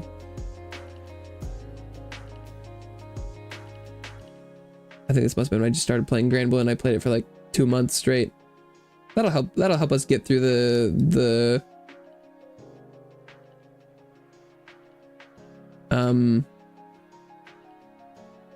this list a little faster. We're back to January. Nice. Yeah, might need to go a little bit faster, huh? I'm not making regular progress. But next up is Power World. All right. Well, there we go. Power World is on Game Pass. Power World is a survival crafting base building game, much like V-Rising or Enshrouded. The take on Power World, though, is that it's also Pokemon. I do think I would put Power World in the B tier. I think its concept is very novel. People have always wanted to have a more granular Pokemon experience where you can, you know, take them and throw them out and do battles with them and stuff, or, you know, like have them help you out in camp. Power World does take a little bit more of, you know, a darker approach where, like, what if your Pokemon had guns, and what if you could put it to work on the line making guns and bullets. I think that its level of implementation is not up to par with being in the A tier. I think that its concepts and gameplay style could very much well warrant it being in the A tier, but from my time playing it, I was caught a lot more on hindrances in its implementation and flaws in some of the, you know, delivery. But I think, you know, if the gimmick goes a long way in being very unique. And so, you know, but that's a game that if you've seen and were interested in, you probably played it. It was quite a phenomena. But I think as far as like a tier list of quality and enjoyment goes, it's been B for me, I would say. Because there are things you can play that are in a very similar genre that scratch a similar itch that are much better delivered.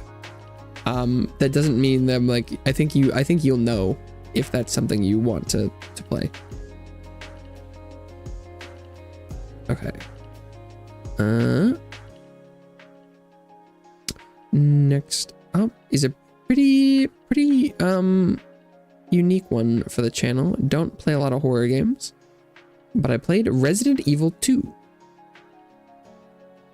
I don't know why it doesn't want to. There we go. It's on the Game Pass.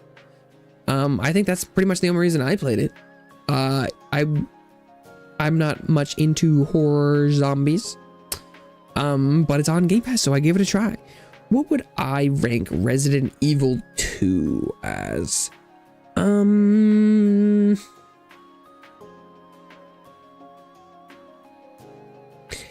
think I'm gonna put it in B.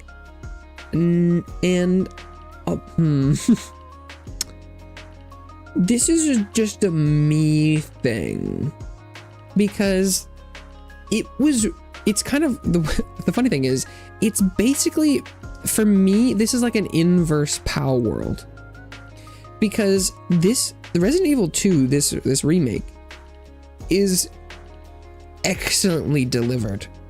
It looks gorgeous. It plays well. It is a spectacle. I played through both versions. I played through both playthroughs. It is very well made, paced, put together. But its genre and setting are just not really for me. The gimmick, jump scare, zombie on the ground, motherfucker. So I think it was really fun to play once in a while, where like you're not gonna really see anything like this else on this, where like if you look at the rest of these, there are some pretty like, oh look, Souls-like. It's like roguelike, you know, the Vampire Survivors, roguelike Vampire Survivors, roguelike, and then you got like puzzle. Oh, I just switched this. I don't know, that doesn't matter. And there's like exploration, and it's like RPG.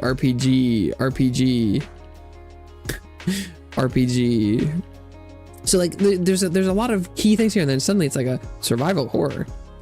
I think it is a testament to the quality of the game that I liked it as much as I did, for not really being into that, is what I will say.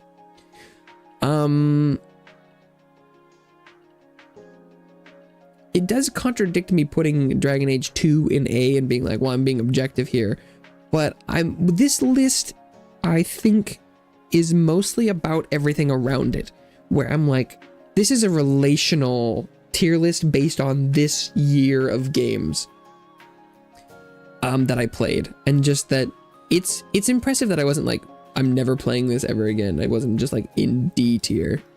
So hopefully that doesn't offend too many people that are big fans. I think that's where I would put it. It was exceptionally well done. It's on Game Pass. If you want to play a horror game, go for it. Try it out. Death Must Die again. Oh god. League of Legends. Okay, well, didn't see that coming.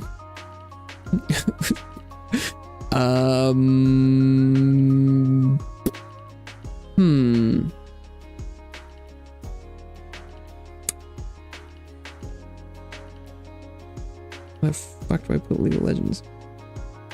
I'll put League in B tier. League for me, especially this year, is like a fallback game. If I don't have anything that I want to play, but I kind of just want to sit and play games for hours, then I'll play some League. A vast majority of my League in this year has been off stream, kind of just a for me game, for friends game. When paired with this tier list, League goes in like B. It's a comfort game for me, but it's not like it's doing anything very different. been playing for a stupid amount of time. So I think that's a good place to put it. I forgot that was gonna be in there. Okay, next up is Let's Build a Zoo. League of Legends is on Game Pass, actually, but it's also free to play. So just in case that affects anything. Let's Build a Zoo is next up, which is also on Game Pass. It is a management game a la Galactic Care, where you build a zoo. I think I'm also gonna put Let's Build a Zoo in B.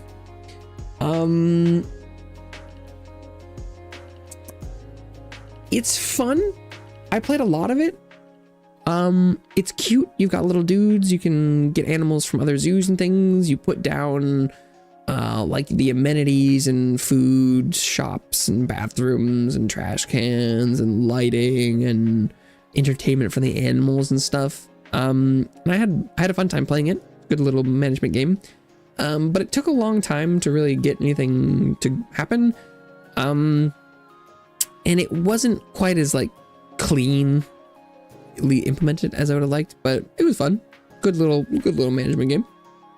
I would probably recommend something like Galactic Care over Let's Build a Zoo, but if you really want to have animals and things, then that's a good option. Ooh, next up is Hi-Fi Rush on Game Pass. So if you check it out and it looks interesting to you, go play it.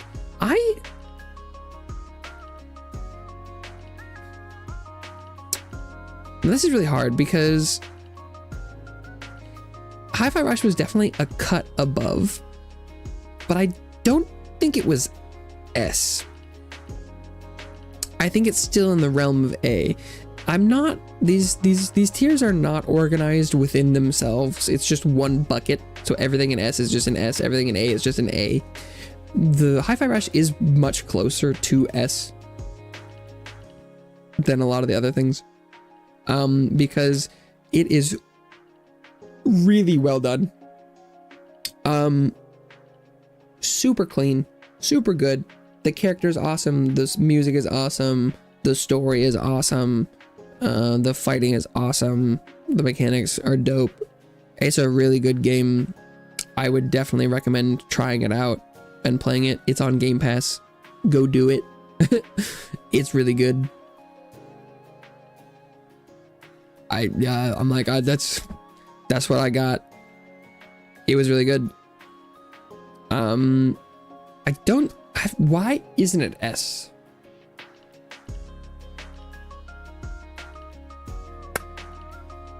I'm not sure.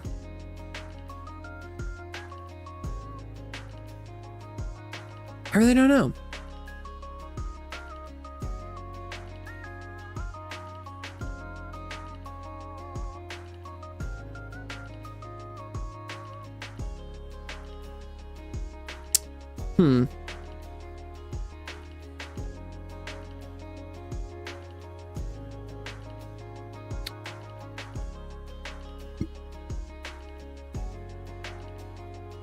I'm not sure.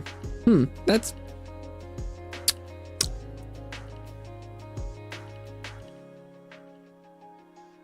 Well, I guess we'll just put it in S then. I can't think of a good reason it shouldn't be an S. Especially given I'm like, I heard myself talking about it. I'm like, well, this sounds like it's kind of S tier. Why not? And then my internal discussion was like, well, I don't really have a reason it shouldn't be. That's how you do a tier list. Definitely know what I'm talking about. Okay, next up is Minecraft Dungeons. Where the hell did I put that in my folders? Because I'm not seeing it in M, but I'm not seeing it in D. What did I name this? Oh no, it was an M. I'm just stupid. Just blind. Minecraft Dungeons. It's like C.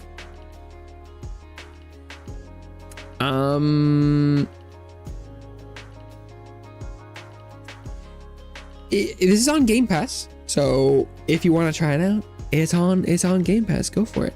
But like, it's like baby's first ARPG, which is probably like literally exactly what it was designed to be. So, if I think they did an excellent job of making an ARPG for children. That being said, I'm looking, for me as a gamer, as something more engaging on pretty much every level. I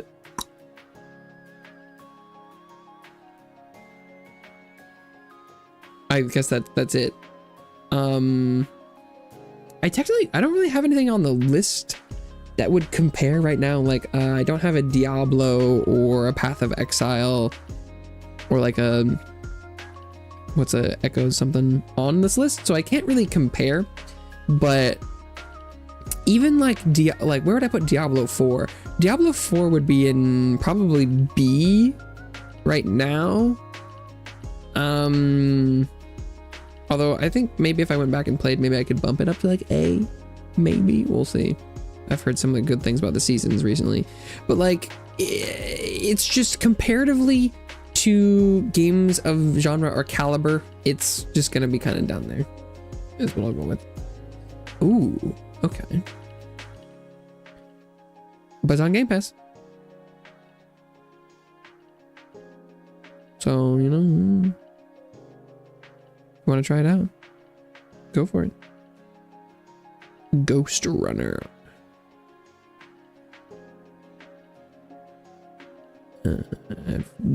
G Ghost Runner. Okay, Ghost Runner is also on Game Pass. I'm pretty sure. I'm pretty sure this is on Game Pass. I don't know why I would have played it otherwise.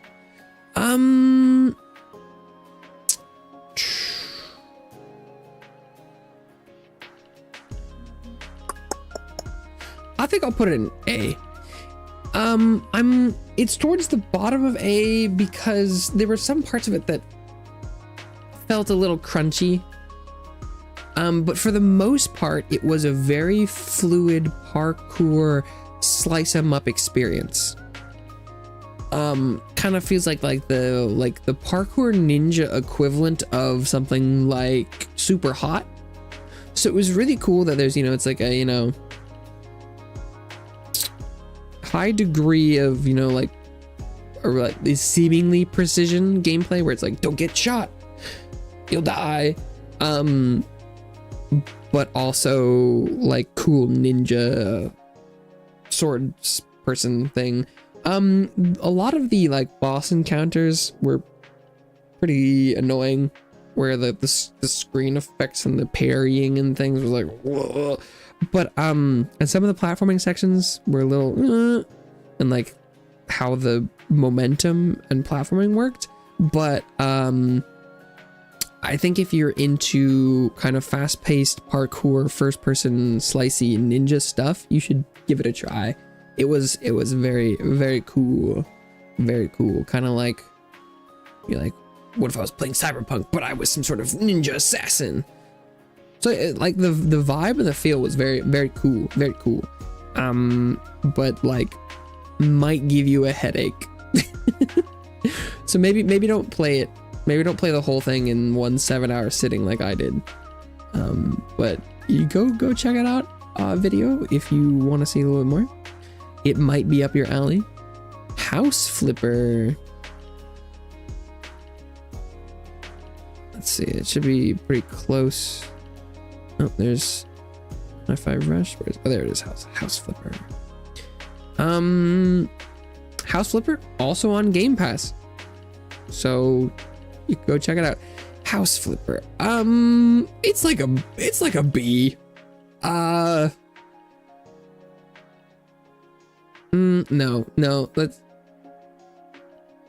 I'll put it in like C.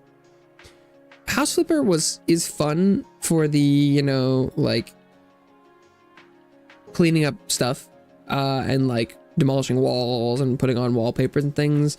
The thing that really holds me back on House Flipper is that it kind of turns into what feels like a chore simulator where you're like putting the like correct furniture in the house is like and then you're like, oh, I have to at first you're like, oh, plugging in things and screwing on the, you know, the washer or the sink is kind of like, oh, this is fun and novel, and then you're installing your 40th washing machine in a stream and you're like, why?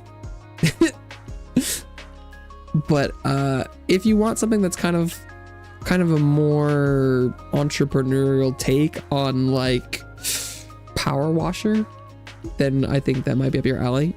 It's on Game Pass. Check it out. Superliminal. Superliminal is also on Game Pass. It is also a perspective-based puzzle game. I played through the whole thing in a 2.5 hour stream, approximately. So it's pretty darn short. But if you want to experience some pretty out of the box puzzle situations, I would definitely recommend it. It also has a pretty interesting kind of philosophical take on perhaps how you should view life, maybe. I don't want to spoil too much, but maybe you could go, if you can go and look at like the first little bit of like the stream and just see how that puzzle mechanic works, where you're like picking things up and changing perspective. And if that looks like fun to you, then you should go check it out. It's a very competent little puzzle game. Okay. Next up is Pony Island. Another short game. This one is 2 hour stream. I think I played the whole thing. Pony Island is a pretty creepy action puzzle game. It's more of an experience. Pony Island is an experience. I would definitely recommend it. Definitely. I don't believe this is on Game Pass, but I think it's also like pretty darn cheap on Steam. I can definitely recommend playing through this. It is very unique. And that's what I'll say. It's a very interactive experience. Less of a game, more of an experience. Hopefully that will sell it, but it's very well done. It's the kind of thing you don't want to give away too much. Okay, and then we got Deep Rock Galactic. So I don't know why, but Deep Rock Galactic for me is like B. Deep Rock Galactic is on Game Pass. That's why I played it. It is a up to it's like, you know, 1 to 4 player cooperative mining swarm shooter extraction game. It played really well, but it didn't grab me. I'm not really sure why. It could be that I was playing by myself. It could be that maybe I wasn't quite getting it. The gunplay was good, the mining was good, the gameplay loop was good. It just didn't. I played my one like 7-hour play session, and then I didn't have like this hunger to keep playing more. And for a game like that, that's all about kind of doing a similar thing, and like, you know, it's not a roguelike, but it does have a very similar loop, or I feel like probably should. And the fact that I will go and play immediately 30 hours in a week of something that should, I feel like, have a similar loop, that I played like one session and I was like, yep, yeah, I'm good. It was like, ooh, doesn't bode super well for it. And that's why it's kind of like in B tier for me, because it was good, but like it didn't grab me like it should have, I think. So that makes sense. Sorry, my explanations are getting shorter because I thought do this a little faster, but I'm not. Slime Rancher 2 is next up. It's on Game Pass. Slime Rancher 2 is an exploration simulation management game where you run a ranch of slimes. I think Slime Rancher 2 is in B tier for me. The webpage is really slowing down sometimes. I think it's all these fucking ads. Slime Rancher 2 is like, it feels like Slime Rancher 1.5 to me, and that's why it's in B tier. I think Slime Rancher 1 is like an A tier game for me, and so the fact that Slime Rancher 2 is just not different enough to me means that it kind of goes in B. It's like, it was fun to play, but it didn't reinvigorate the same feeling I had when playing the first one, because it was like, oh, I'm kind of just playing the first game again. It's different, but it wasn't different enough. Oh, and now we have Dragon's Dogma Dark Arisen. I think so. The weird thing here, 2 game jams. Wow. Okay, that's interesting. So the weird thing that I'm going to do is I'm going to put, I'm going to put it on screen.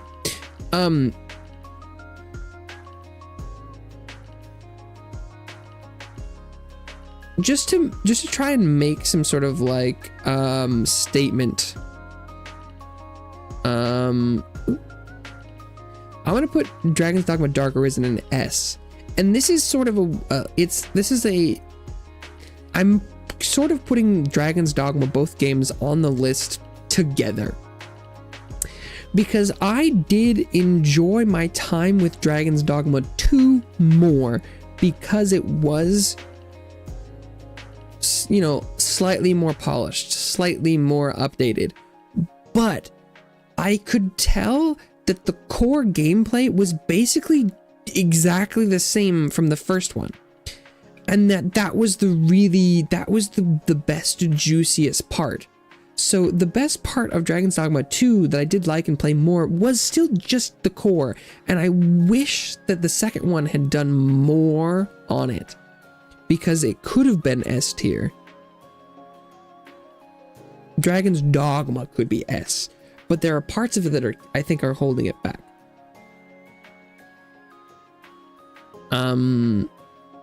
If that makes any sense. Probably doesn't really, but that's what I've decided. That's what I've decided. Ooh, okay, and then what did I label Norp as? Norp JPEG, sweet. The Norp Apologue. So the Norp Apologue is a incremental game, and I'm gonna pop this bad boy in S. So this is the only incremental game on this list, other than The Farmer Was Replaced is something I would also consider incremental. It's the, you start out by, you know, like clicking thing, you get one thing, you spend the thing to make more of the thing. So in the Norp Apologue, you, have these little Norps, and they go and they hit the rock, and the rock produces crystals? I don't actually remember what the currency was that the rock produces. But anyway, you hit the rock produces thing, and then you use that currency to buy more housing for Norps, buy more Norps, buy different kinds of Norps. And it is a really, really good incremental game. I would say specifically because you have this prestige skill tree that can shape how you play the game. And I think that's a really awesome idea, and I love that. Didn't know what that was genres called. I thought they're called clicker games, but incremental makes sense. Well, it's because a lot of incremental games don't require clicking. Like, you don't have to click the thing. Cookie Clicker is, you know, one of the things. I think that Cookie Clicker spawned a lot of clicker games, and I think that oftentimes for me, clicker and incremental can be slightly different. You can have a clicker game that is incremental, and most of them are, but you could have an incremental game that isn't a clicker. If that makes sense. Okay, but because could you have a clicker that isn't incremental? I haven't seen one, except for that, like, recently there have been clicker games that aren't incremental, like that banana one. That one's not incremental, but it is a clicker. But it's also a crypto scam. So do you consider it a game? I don't know, but it does exist, if that makes sense. But yeah, no. So I would that's how I would term those. But as far as incremental games, Norp Apolog, very good, very cheap, very awesome. Fell into the same hole as rogue games, where clicker games you don't have to click in the same way. Rogue, you don't have to be a rogue. Oh. Yeah, I see.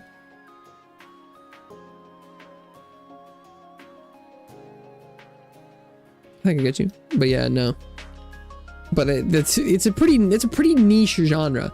It's a pretty niche genre. So next up we have Minecraft. It's on Game Pass. I think I'm just gonna drop Minecraft in S and move on. It is the crafting survival game that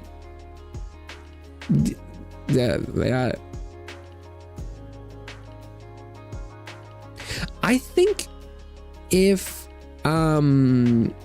I was just playing Minecraft by myself and I had just played it a little bit solo this year, I would probably put Minecraft in like A tier, but I did get to have a good server experience with this stream year, which just puts it in S.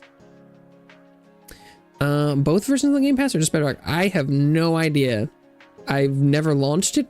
Well, I've never launched it from Game Pass, but I think the thing that's on Game Pass is the launcher. So I think it's everything. Okay. Oh, next up is While the Iron is Hot.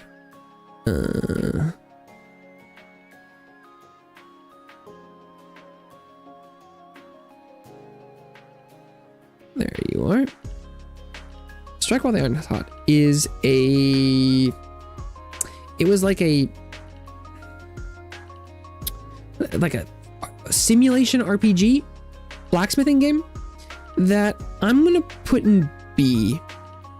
I think the thing that it fumbled the most for me was that this should have been like a banger home run for me. It is an amalgamation of a ton of things I really like, but it was a little too bogged down for me. There was like a little bit too much running back and forth, too focused on like some minutia, and the crafting game was like, and so it just didn't have it didn't hold me. I played it once and was like, huh. And for something that should have been such a home run thematically for me, for it not to have grabbed me is just a little bit of a, okay, maybe we'll put this in C. Now that I'm talking about it, that sounds like a C to me. Blade Song when that comes out.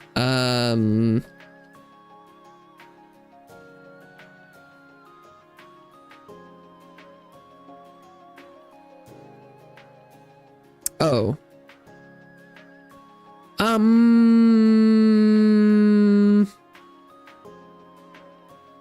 I'm not gonna say this Blade Song playtest.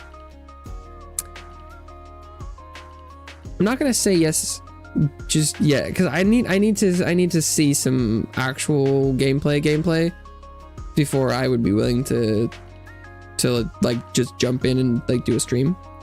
I've seen a lot of games that have looked like that on paper, and then all of them kind of come out and you see actual gameplay and you're like, oh, that's nothing.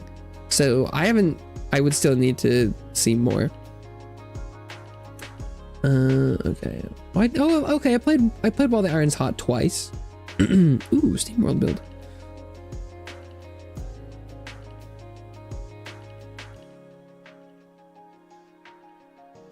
Where is Steam World build?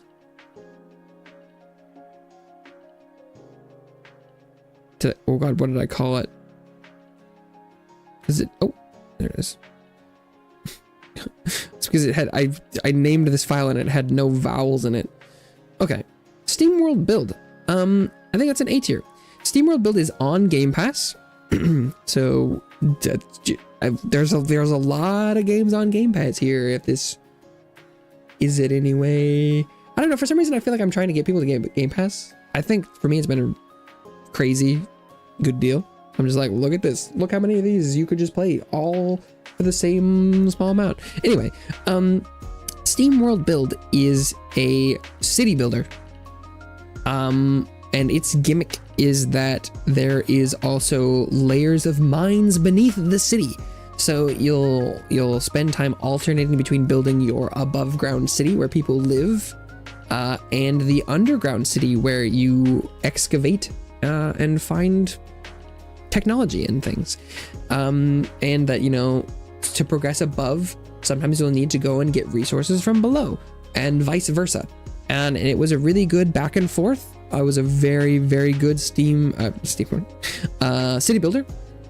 It was pretty short. I played the whole game in 6 hours and 36 minutes approximately, but it's on Game Pass. And if you like city builders, I would definitely recommend giving it a try. That's my elevator pitch for that. Slay the Spire is Slay the Spire an S? I think I will put Slay the Spire an S. I think this is on Slay the Spire on Game Pass. I wasn't going to play it probably until it was on Game Pass. I realized it was, and I was like, well, damn, that's a perfect opportunity for me to try this, because I don't like going for card games, because I feel like a lot of times doing like, you know, a deck building thing is a trap, and it's an easy way out to make something that people think is going to be interesting. I'm not a big fan of that in general. So I was kind of worried that Slay the Spire was going to be like apparently the website cannot handle too many PNGs or just ads. I was really worried it was going to be an A or B tier game, and I didn't want to spend money to play an A or B tier card game. But it did have there's enough ability there to make a unique build and have a fun run that it is actually good. And the card system is good, the game is good, the progression is good, your customization is good, and so it is an S tier game.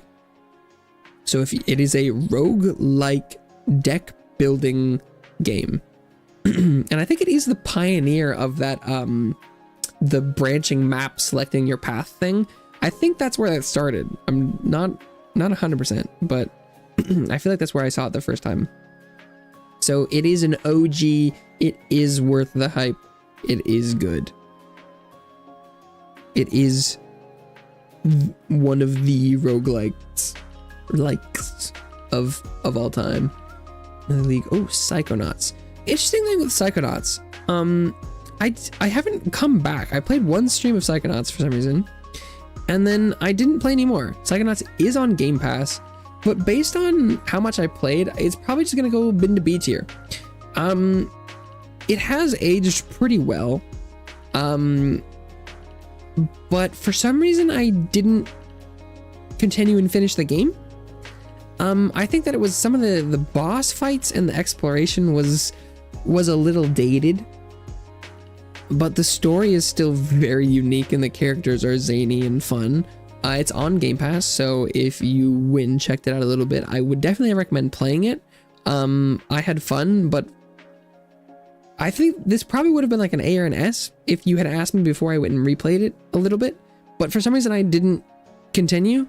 But that might have been maybe I was just trying to force myself to play too much too quickly, perhaps. Let's see. Next up we have Hard Space Shipbreaker. Now, I don't know what I labeled this thumbnail as. Oh, it's Hard Space. Okay.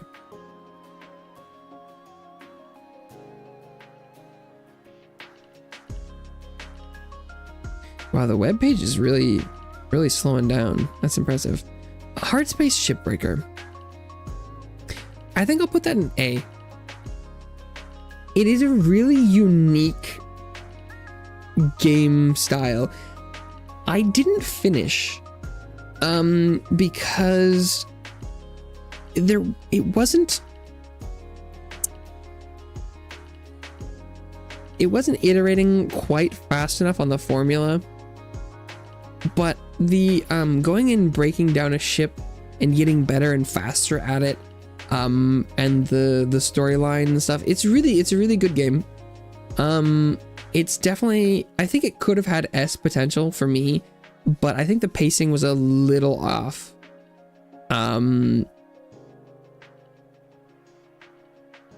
But like the whole puzzle idea of trying to go in and figure out how to break down a ship is super cool, super unique.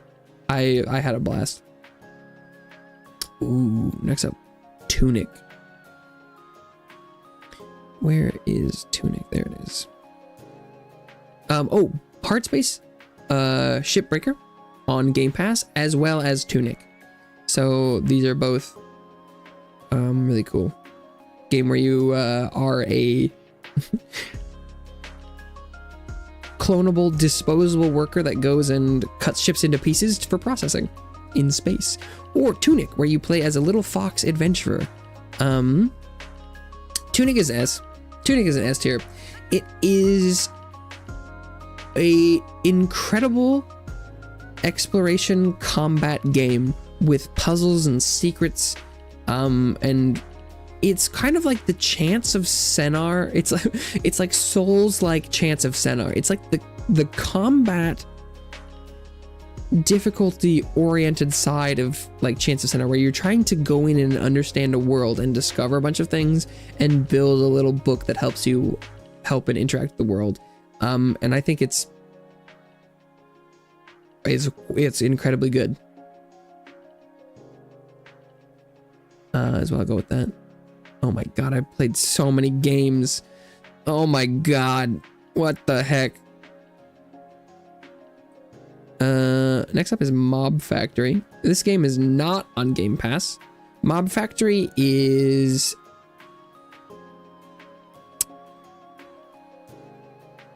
it is sort of incremental. It's like an incremental factory island game where you're trying to automate killing creatures to give you loot that you use to make more things, to kill more creatures, to get more islands, to make more things, to kill more creatures, to get more loot.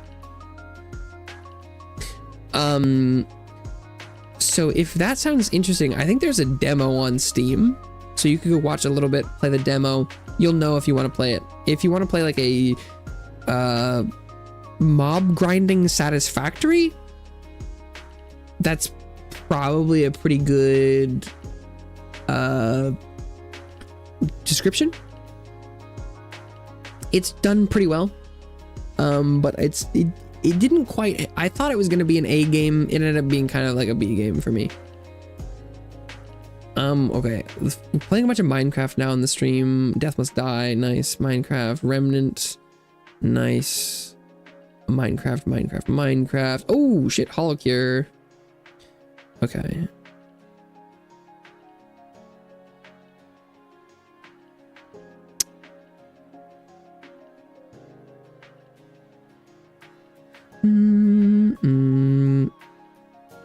What did I not call Hollow Cure Hollow Cure? It should be right next to Hollow Genshin, shouldn't it?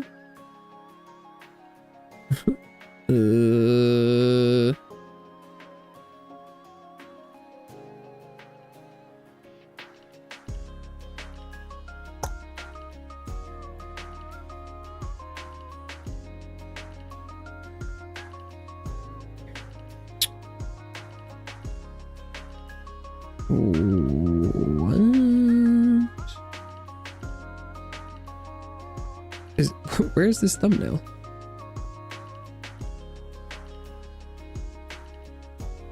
What? No thumbnails matches the description.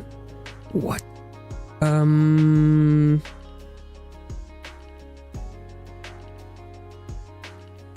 Well, this is bizarre.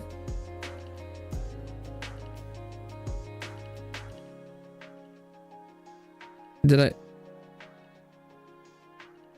I not save this thumbnail somewhere? How did I upload it to YouTube if I didn't save it? It must be... I must have just given it a really weird name. I feel like I've sort of skimmed through most of my thumbnails. I'm not seeing anything.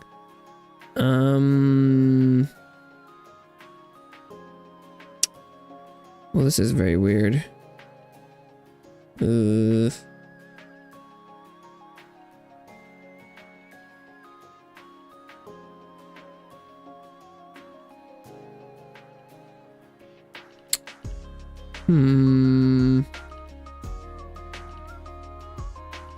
Well, that's bizarre. Can I just yoink the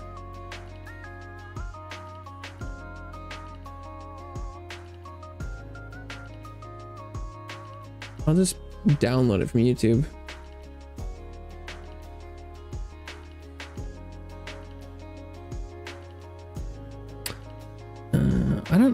I don't know where that thumbnail went. That's kind of bizarre. Okay.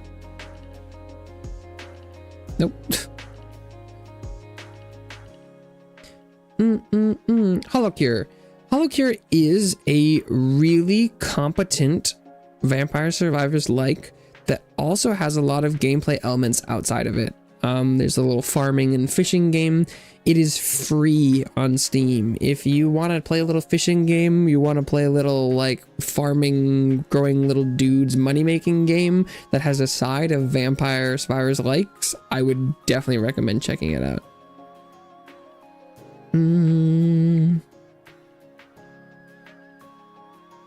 Definitely check it out. I mean, Hades and Slay the Spire, very good. Pony Island in the description, also very good. Okay. Oh, some good games. Okay, Legion TD2. Legion TD2 is not... Oh my god. The website's getting really slow. Legion TD2. I think I'll put this in B. It is a really fun concept of like competitive PvE. Making a tower thing. It ends up being that because you're basically playing a tower defense type game, tower defense auto battler thing, but sometimes it kind of feels like it's very complicated to correctly field a set of things that will deal with even just the base waves without other players' waves setting on top of it. And so it feels like there's a lot of meta like strategy going on that is a little bit beyond just playing the game casually. So it can be kind of hard to get into, but I do really like Legion TD2 if you're into tower defense and a little bit of like procedural, a random set of usable towers and a little bit of PvE, PvP type stuff, then I would maybe consider checking it out. ASMR is not a game. League of Legends already did that. Oh shit, Lords of the Fallen. That's a good one.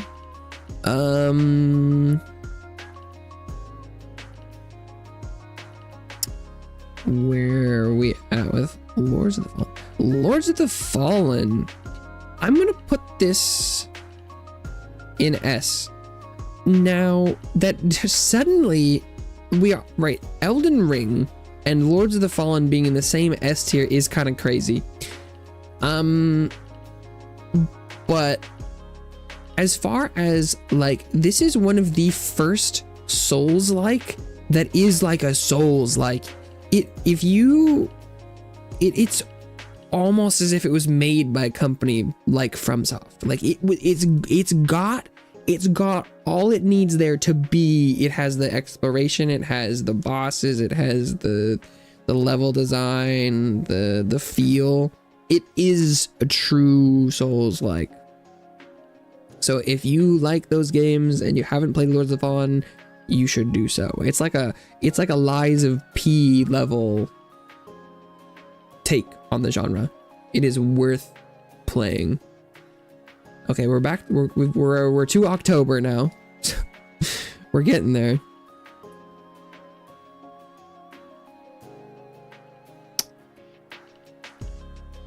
But we are losing a lot of the description and conversation here, but I'm running out of time. Godlike Burger. I think I only played this like once. This was an epic free game. Oh, actually, Lords of the Fallen was not on Game Pass when I played it, but it is now. So if you like, Lords of the Fallen is on Game Pass now. So that's pretty huge. That's pretty huge. If that changes any opinions, I do believe it was recently added to Game Pass. That's pretty big. Godlike Burger I got, I think, as a free game on Epic, and it was pretty fun. I think it's only like a B. It was a really fun idea of like, it's a game where you make burgers, but then you basically try and kill all of your customers and turn them into more burgers. So it's a pretty fun, unique little take where you're like, a lot of the aliens want to eat burgers made of other aliens. And so you try and set up your restaurant full of traps and things to secretly harvest all of the customers that come in to make them into more burgers. Pretty fun, fun little concept. Little like a burger cooking management thing, but with a side of hitman murder time. I thought it was a blast. But you know, it is a pretty particular set of game there. Okay, and then next up we have No Man's Sky, which I labeled My Man's Sky because I edited the little no to my. Yeah, it's pretty clever. No Man's Sky. I've played it very late in its developmental cycle as far as that game goes. It is the classic story of game on release versus game developed over time. I had a really good time playing it. It's pretty cool. I think though that it's a game I would have played an absolute absurd amount if I had gotten that level of game when I was younger. If this was the version that had come out when the game first released, it would have been perfect for me and would have played a stupid amount. But it didn't quite line up, so it's just like an A tier game for me. It's not like S level. I probably need to play more of it though, to be fair. I don't know if that's on Game Pass or not. I don't think it is, but don't quote me on that one. And I'm not gonna go check. I don't think it is. And next we have Phasmophobia. And you know, honestly, okay. So I'm gonna put Phasmophobia in D tier. Partly because I think it would be fun to have something in D tier. But also that, like, sort of like Resident Evil, Phasmophobia, the horror genre thing, is not my cup of tea. But also that, like, at least Resident Evil was scary in some parts, and there was like a jump scare or whatever. Phasmophobia was, I think maybe I wasn't playing it quite right in some ways, but it was like, sometimes there was like, I'm just standing in a dark garage and I'm like, this ghost, this spirit, this whatever, this thing is not interacting with me, whatever. And then all of a sudden I hear a noise. I'm like, oh, it's going to come kill me. And it goes, and grabs you and kills you. And you're like, wow, cool. So it's like, it seemed like it had all the scary bits without the actual scary bits sometimes. So it was kind of fun, but I was just playing it by myself and the gameplay alone wasn't very good to me. And so it kind of lands down there pretty low, is what I'll go with there. Oh, No Man's Sky. We're still in October. There's a Hangout. Ooh, Power Wash Simulator.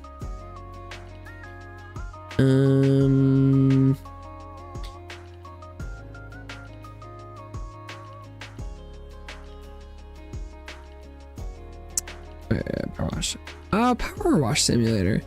I'm gonna go with A, I think, for this one.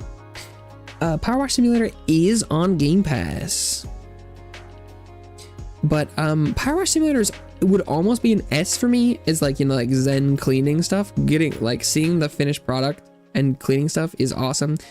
The thing I will say though is that sometimes it can be a little bit like pedantic on the percentage of dirt, where you're like cleaning something and there's like one speck of dirt somewhere that you didn't hit, and even though the whole thing looks clean, you haven't finished the level. And so then that's kind of stressful and annoying, because you're like, God, where is this dirt? And so it really takes away from the Zen aspect of it, or, you know, that non-stressful fun cleaning portion, because it's like you sitting there spraying something for an extra 10 minutes trying to find the 2 specks of dirt. But if you like cleaning things and that kind of repetitive process, I still would definitely recommend it. It is a very, very good game.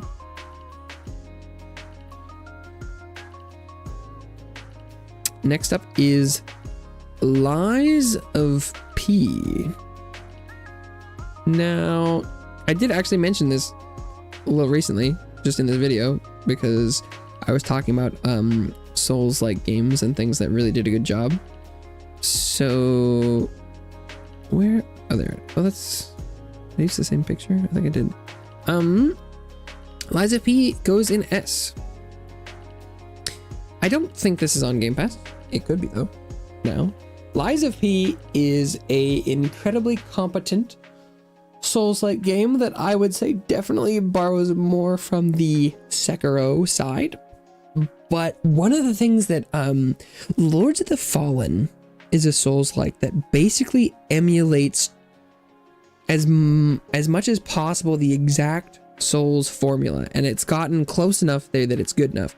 Lies of P took heavy inspiration, but then also they innovated so hardcore with their weapon swapping system that it also puts it on the same level, because some of their bosses and like level design and stuff isn't maybe quite there to the level of like Lords of the Fallen or, you know, FromSoft, but that the weapon system was so cool and so fun and innovative that it's like they clearly have really good ideas there, and it's like they're innovating, they're changing, they're a player in the scene. So I would definitely highly recommend Lies of P if you are at all interested in that genre. Okay, Smash or Pass is not a game. ASMR is not a game. The First Descendant, the crossplay beta. So that's funny because I played that yesterday, the game, but it does technically fall into the year between June and June because I played it last, when was it? October? September? When was this? September. Okay. I think based on the beta experience, it was an A. Oh, god damn it. Right now, if you were asking me just from yesterday, I would probably give it like a B, but I haven't gotten to the end game yet, and that's what I really liked about it. But The First Descendant is a free-to-play game. It's a looter shooter. Feels kind of like maybe a, you know, it's right in the leveling process. It's kind of like a Destiny where you just kind of go and you loot new weapons in your armor and you're putting them on just to try and get through the story. But then, unlike Destiny, it felt like more of the end game was kind of based on these modules and things, which felt more like an ARPG, Diablo, Path of Exile style end game progression system. So I'm hoping that this one does remain in A and maybe up to S as I continue to play it, but it is somewhere between A and B currently for me. Let's see, that's a Hangout. Soulstone Survivors did that already. Raven's Watch did that already. Hangout. Baba Is You. Okay, so that's an interesting one. Baba Is You, I think, is on Game Pass. I think that's why I played it. It is a word/rules based puzzle game where the rules of the world are based on the word combos that you have out there. I'm gonna give Baba Is You an A because of how unique its puzzle principle is. If I was being more honest, I would probably put it in B because it was really hard. I need to go and play more of that game by myself, but I did play it on stream a little bit, and some of it is just really hard. It is a very complex, complicated, and very few solution puzzle game where you need to do something like very specific, which can be a little limiting for puzzle games. But if you want a really good puzzle game, I think, or really high level, you should definitely look at it, try it out, consider it. Ooh, Armored Core. Armored Core is an S. This is my first Armored Core game. This is Armored Core 6, Fires of Rubicon.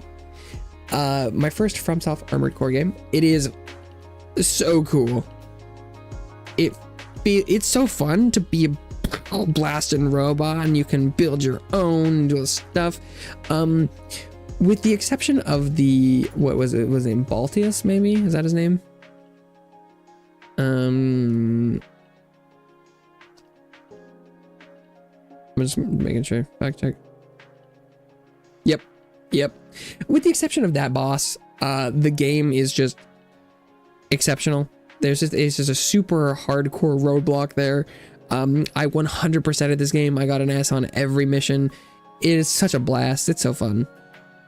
It's not like a game of the year. It's not a like exceptional everything, but it's super fun and super cool and super customizable and pretty awesome. So heavy recommend. I don't believe that is on Game Pass. But if you want to be big blasting robot that you can customize, play it. Now, Baldur's Gate 3. This is just an S.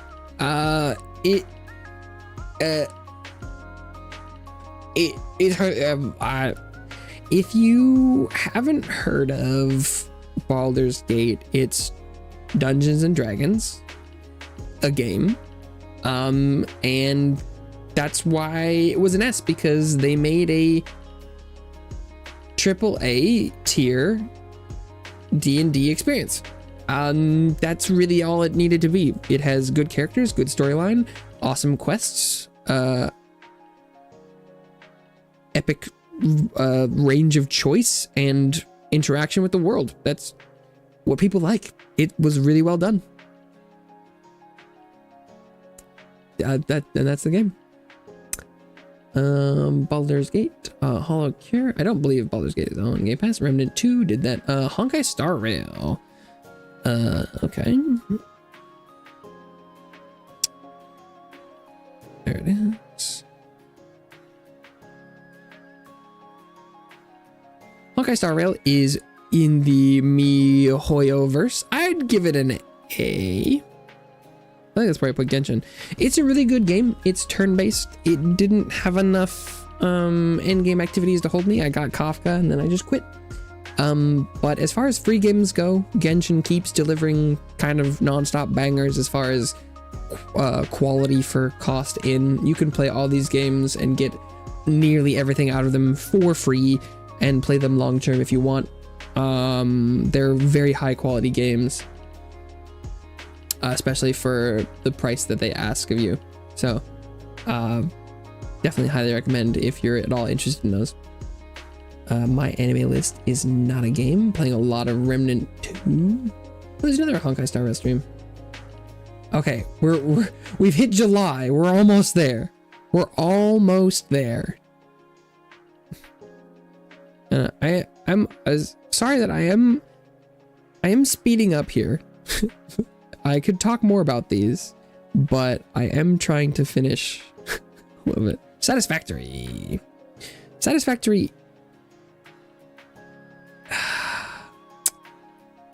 I think it's just an A for me in the grand scheme of this list. Because, I mean, I did play it for, a pretty decent amount of time. Let's see. I should not check. I played 35.4. Wow, I played a lot of things for 35 before. Weird. Raven's Watch, Satisfactory, and Sunhaven, Hades, and Code Vein are all very similar. Anyway, it's a really good factory game. I like that it had less stringent stuff than, so I like this more than, let's say, what's it called? Factorio.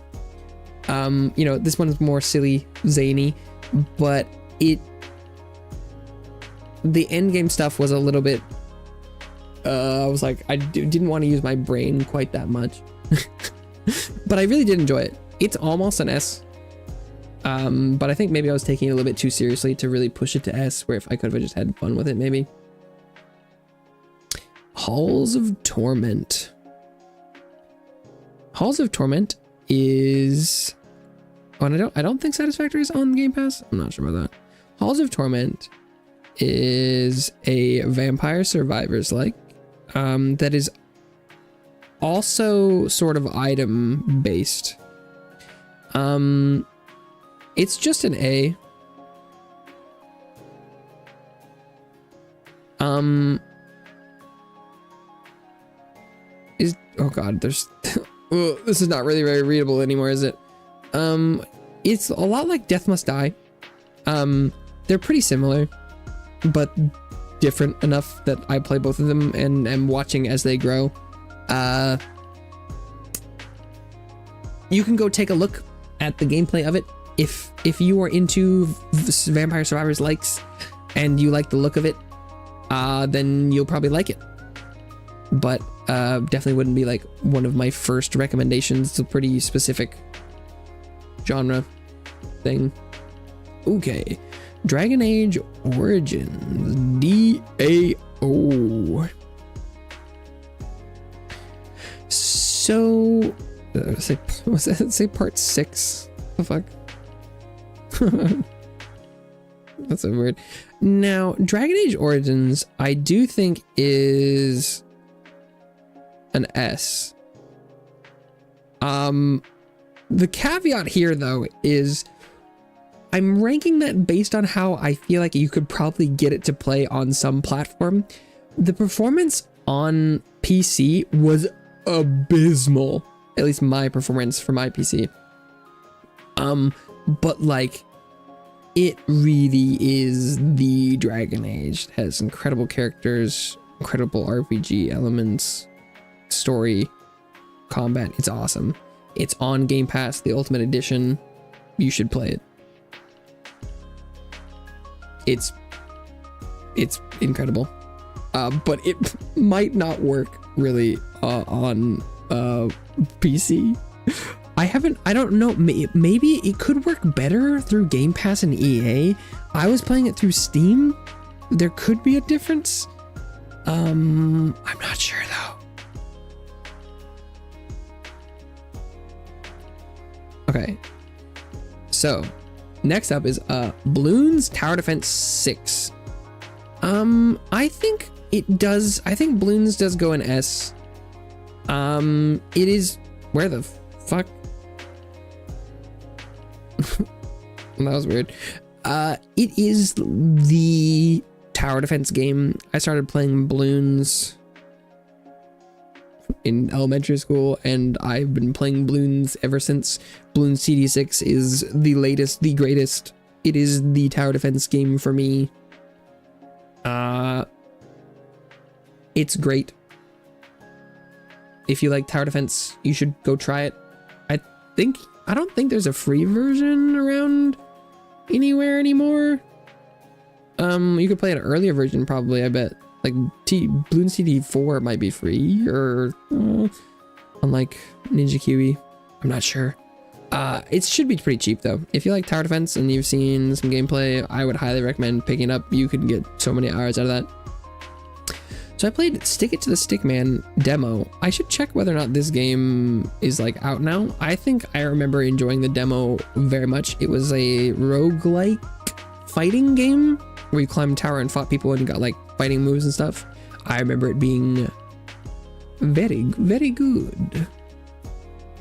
Very good. So I'd definitely recommend trying that. Go watch the stream, see a little bit of it. I remember it being really fun. I should check in with that.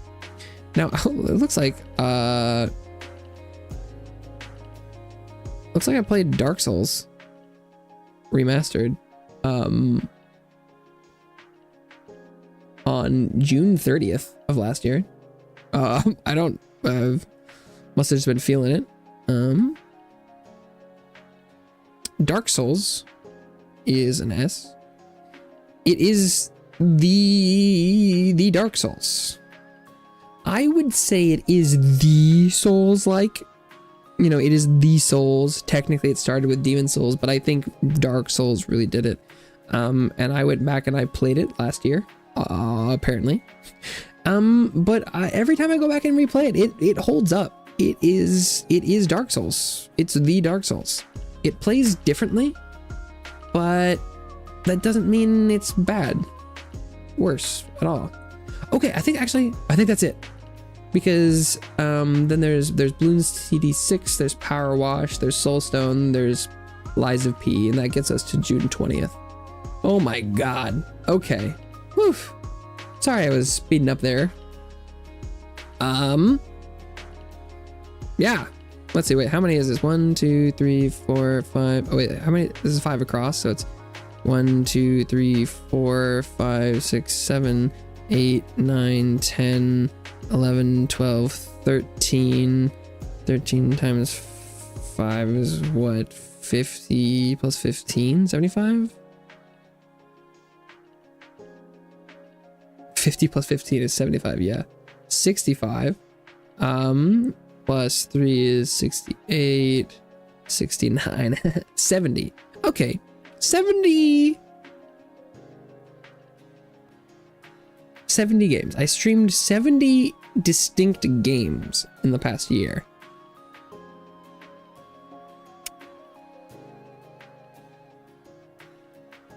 That doesn't seem that high, but given Mr. Code saying they played like 4 games,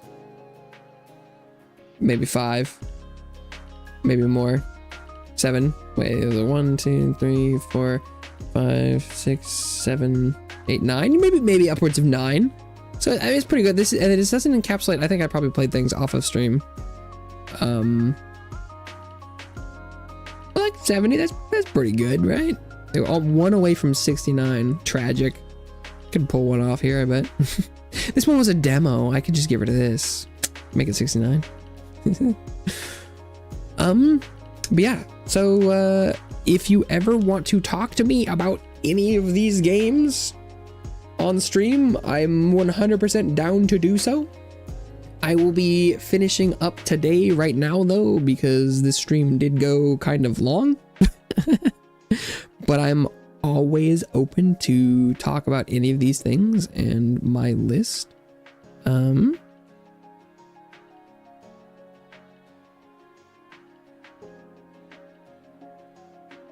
at that.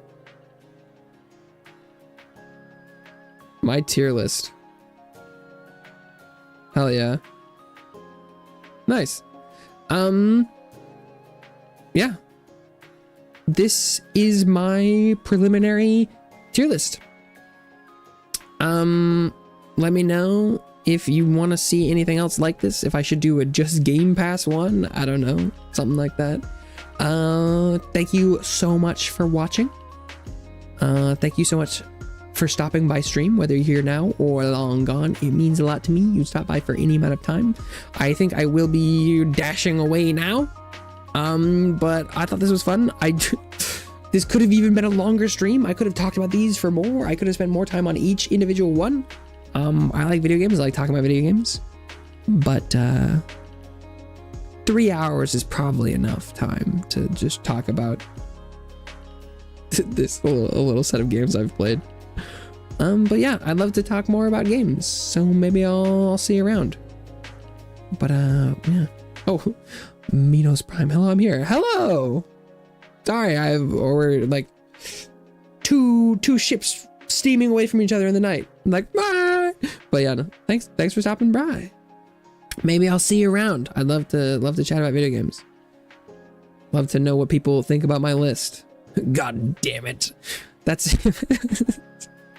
that's a pretty aggressive take there, but I understand. I'll be around. This is my short Wednesday streams. I normally stream longer than this, but 2 days a week I only go for like 2 to 3 hours. But I'll be back tomorrow. I'll see you soon. I'll probably be playing more of the First Descendant, but that could change. You never know. I'll see you soon. Bye-bye for now.